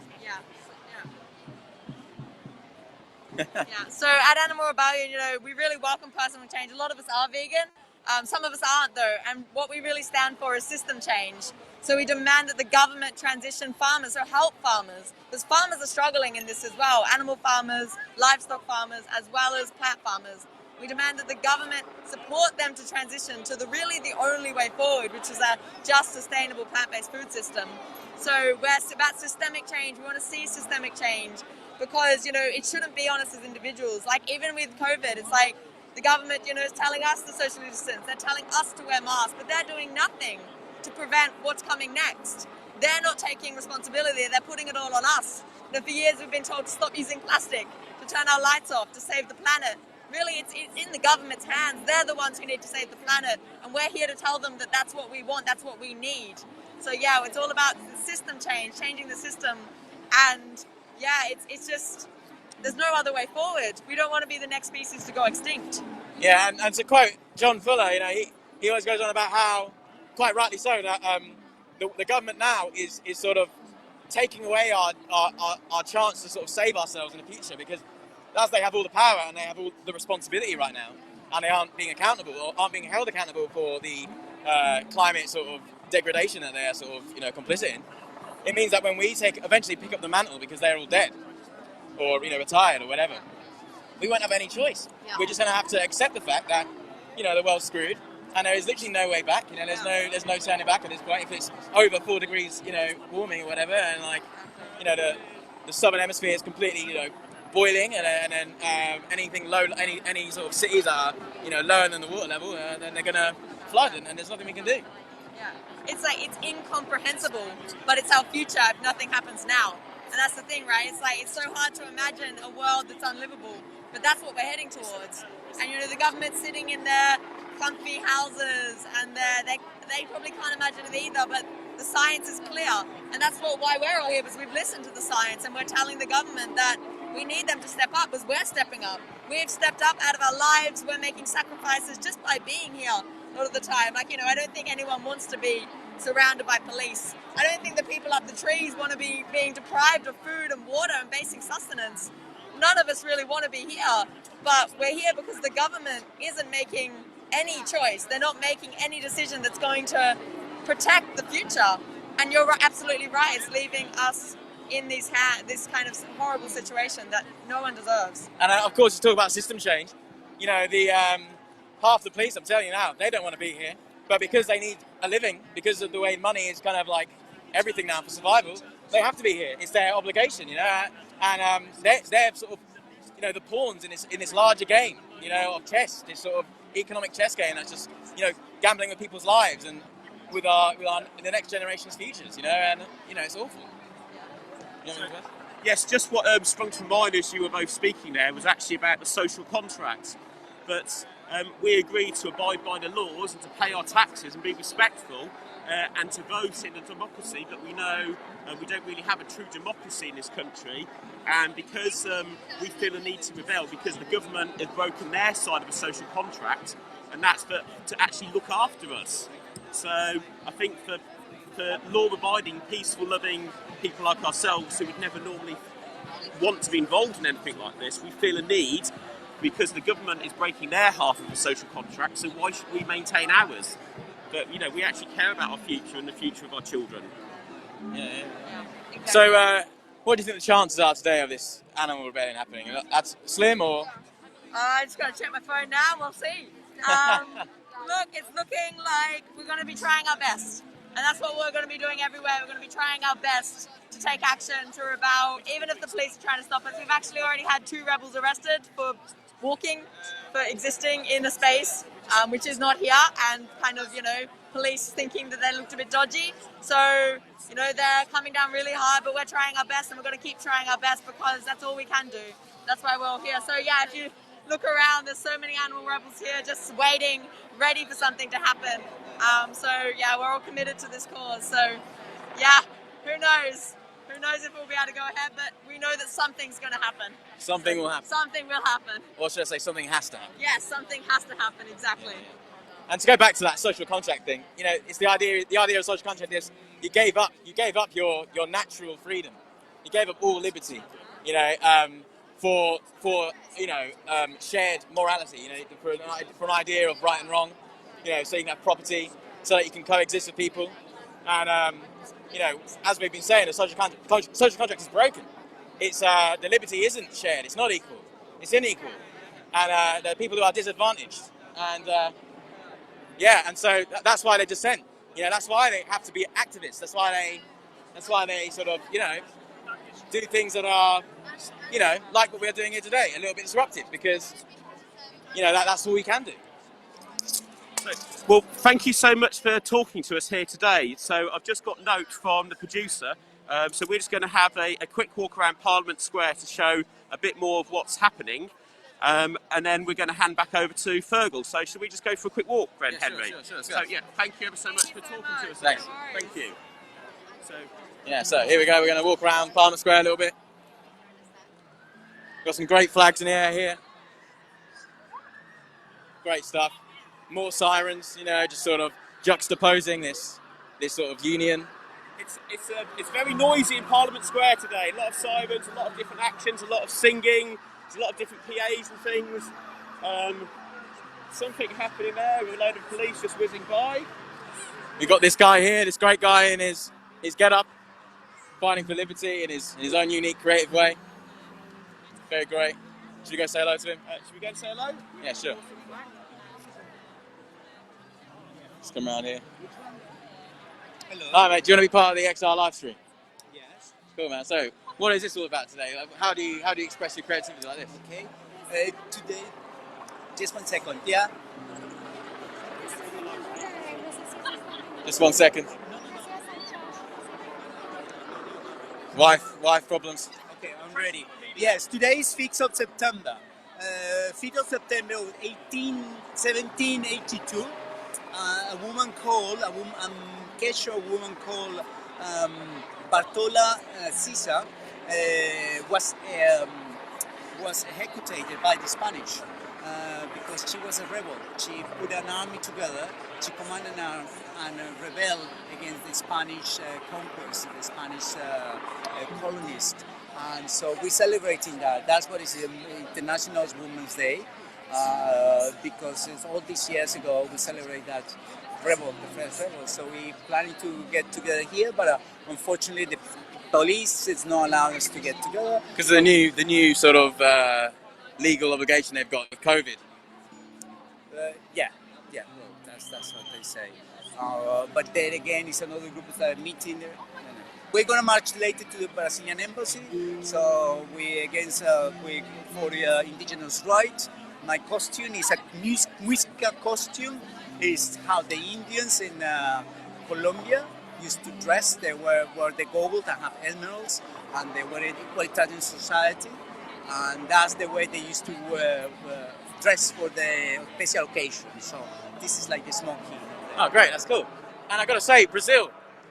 You know, it's devastating what's going on there in the Amazon. You know, I read somewhere per second they're losing 3 football fields of trees. You know, like. That's awful. And then the government as well, you know, they say they're centralising everything when really the government are just siphoning off the funds, siphoning off the wealth. I think it was the oil and the timber industries. You know, it's awful, you know. And have they got any movements out there, you know, trying to do what we're doing today? Yes. Actually, the indigenous communities are very well organized. And at the moment, as we're establishing the Amazony, the Assembly for the Amazony, we're trying to support them from here. We really need to get together because it's a serious case. There are not only the fires, but also they having the COVID. It's really devastating the population, and the world have to get together because we know the corrupt governments of Brazil, Colombia, Ecuador, Bolivia, they know protect the indigenous. And it's not only the people, but it's the animals, the plants, and the knowledge. It's knowledge that we don't even know, things that we know have where to go. And it's getting lost, so we have to protect it. Thanks, man. That was great. Brilliant. It's all there. Thank you for talking with us. That was great.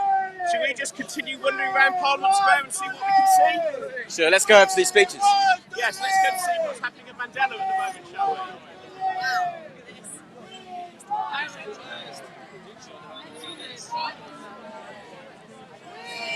As you can see, there's a lot of police circulating the tree. Henry. Yep. There is one climber left, I believe. The others have been taken down. They haven't been getting. Well, trees, you know, in our modern society, they are constantly being cut down for, you know, just, you know, wood, you know, for the resource, and they're a commodity that's traded, and, you know, various ancient woodlands across the world are getting destroyed, and the Amazon, for example, as we mentioned earlier, is getting getting deforested very, very rapidly, and I believe isn't there a link with the tree climbers and HS2? Oh yeah, of course. So yeah, the more direct link for the trees and HS2, the more immediate link is, of course, the woodlands that are going to be cut down, you know, across the UK as a result of HS2. And yeah, so we got a couple climbers up here, and they were, you know, a few days ago there was some, you know, in the tree prepared to get arrested, and the plan was to circle around the tree with protesters, preventing the police from getting there, and, you know, thus saving some of the climbers. But the police actually wouldn't, you know, get out of the tree, and our protesters were forced to leave, and the girl was actually, you know, taken away. And it's very unfortunate and very, very disturbing that the police can actually do that to someone who's peacefully protesting. And additionally, as we mentioned earlier, they aren't getting their basic rights. They're allowed to have, you know, supplies for well-being, such as, you know, water, food, you know, anything they need for their well-being, and they haven't been getting any supplies. And that's the ISN sign, the International Solidarity Network, which is an idea of the sort of movement of movements sort of thing. Very forward-thinking stuff. So is somebody just talking on a megaphone from up the tree as well? It's very difficult to hear what they were saying, but obviously they've got some tech up there as well. So there's hundreds of people listening to what they're saying up there. Should we aim it up there? Can you see it? He's like round here. So yeah, there's a guy on a megaphone. So, the three of us in these trees at the moment have been living in a beautiful woodland called Denham. He's saying that there's 3 people in the tree right now, and they are going to persist fighting for the cause they believe in, which is preventing HS2 from being constructed, because it is detrimental to the environment, and it's very expensive, and the money that could be used, that will be used to make it, could be, invested in other parts of infrastructure and other parts of society. For example, travel, public transport, upgrading the already existing railway lines. The railway lines aren't being used, stuff like that. The motorways could be, changed. All sorts of things, and it's just a dumb investment, really. Everyone at HS2 will tell you. HS2 is such a vanity project. It's designed to sort of increase the value of, GB, PLC. There is no real sort of value to it. All it will do is it will open up the north a little bit more, but the people who in the north will drive normally, because they need cars up there, so they all have cars. They don't need to get the train, right? So they're going to drive anyway. All it's going to do is have another sort of carbon releasing infrastructure project on the British Isles, and it's just pointless.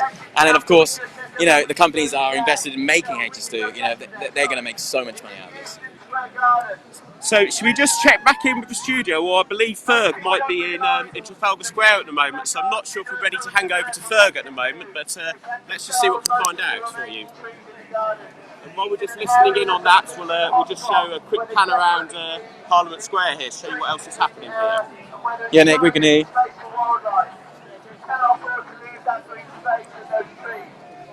Okay. Pan around. Okay, so we got the Faith Bridge as well, that's still there.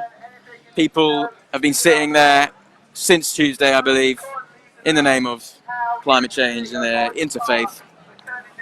We've got lots more people crowding around the trees right now, and as you can see here, there's different ethnicities, different backgrounds, different people, and to quote someone else I've heard recently say, they've all got one thing in common, and that is that they care about the future of our planet. Sorry, I'll go this way. So yeah, as I'm walking through the crowds of Parliament Square, people are chanting.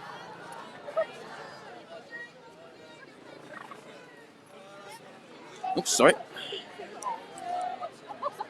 Lots of different flags here. We've got a rainbow flag, which I'm led to believe is to show solidarity with the LGBT community. We've got the Amazonia flag here, I believe. We've got some very big, beautiful flags here. They're rather amazing. Yeah, I said that's the Amazonia flag, isn't it? Oh my God, it is. Yeah. And these symbolise people's desire to try and protect the Amazon rainforest. If you turn around now, I think that looks good. Lots of police are surrounding the statue, and lots of police are surrounding those trees. And it's not putting off any of the protesters. They're still all standing there, despite new government fear tactics with the police of dispersing crowds. Something like the ISN, something as strong as that, is going to be hard to quash. All right, thanks for that, guys. Over to Fergal.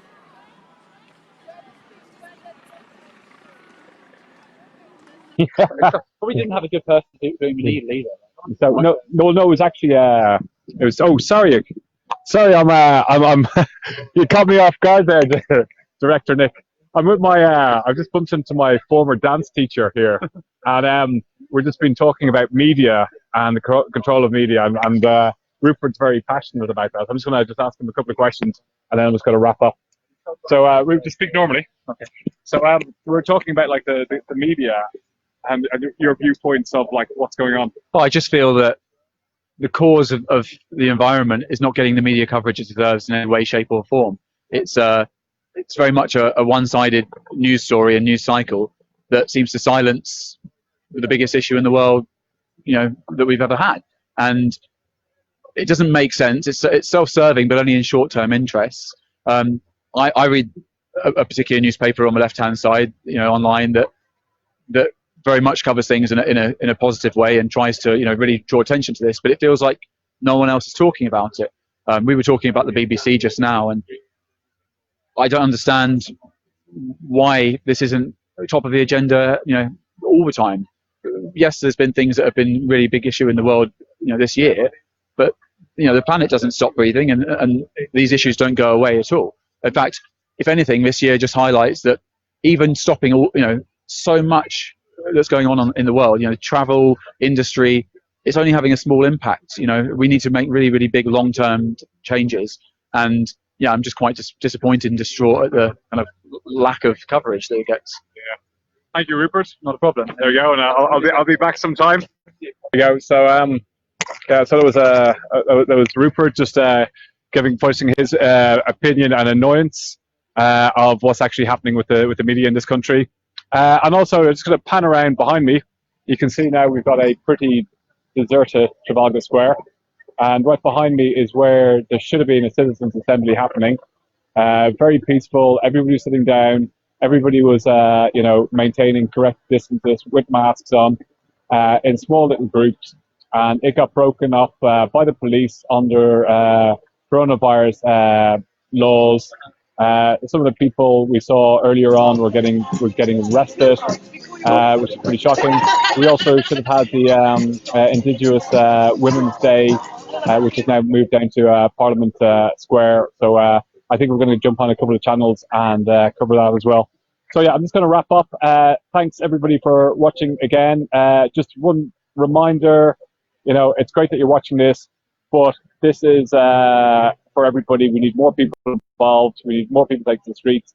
If you can't take to the streets, there's a lot of things you can do online. Go check out our links that we should have in the description, or go to Extinction Rebellion and you'll find lots of links of how you can actually get involved with the CE bill. A reminder, the Climate and Ecological Emergency Bill, it's going to have a second reading in 6 months' time, kicking it down the line again. Only 22 MPs have supported it so far. So you can write to your local MP, you can phone them, you can petition them, you can demand that they actually take action. So that's something you can do from home. Please, please, please, everybody do that. Then on top of that, if you're not doing that, go join a local group, get involved.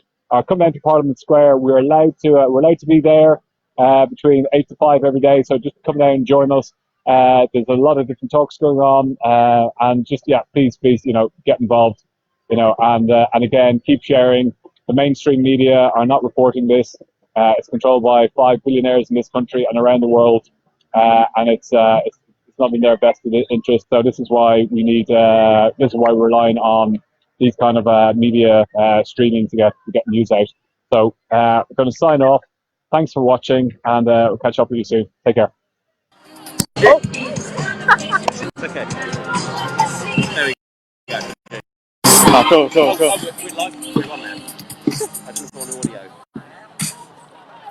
Bye from us. So tonight Extinction Rebellion is outside this printing press, which prints The Sun, The Times, The Financial Times, The Telegraph and The Daily Mail. And we're blocking it because these papers have consistently failed to report the climate and ecological emergency accurately. Just 5 billionaires own 70% of the British media. They could bring us all together to fight the climate and ecological crisis. But instead they sell easy stories of fear, confusion and division, all the while pretending to be the voice of the ordinary British public. The facts have been clear for decades. They report on the consequences, but not the underlying causes. On that, the silence is deafening. Our demand is only that they do what they already claim to do. Tell the truth. We've blockaded News Corp's printing presses all over the country to expose the truth and stem the spread of misinformation. I'm scared, yes. I'm taking action that will result in my arrest, and I'm afraid of the consequences facing me personally. But I'm terrified of the unfolding climate crisis, and I know that nothing will ever change unless we fight for it. The fact is, nobody else is holding these institutions to account, so we are left with no other option but to put our bodies on the line.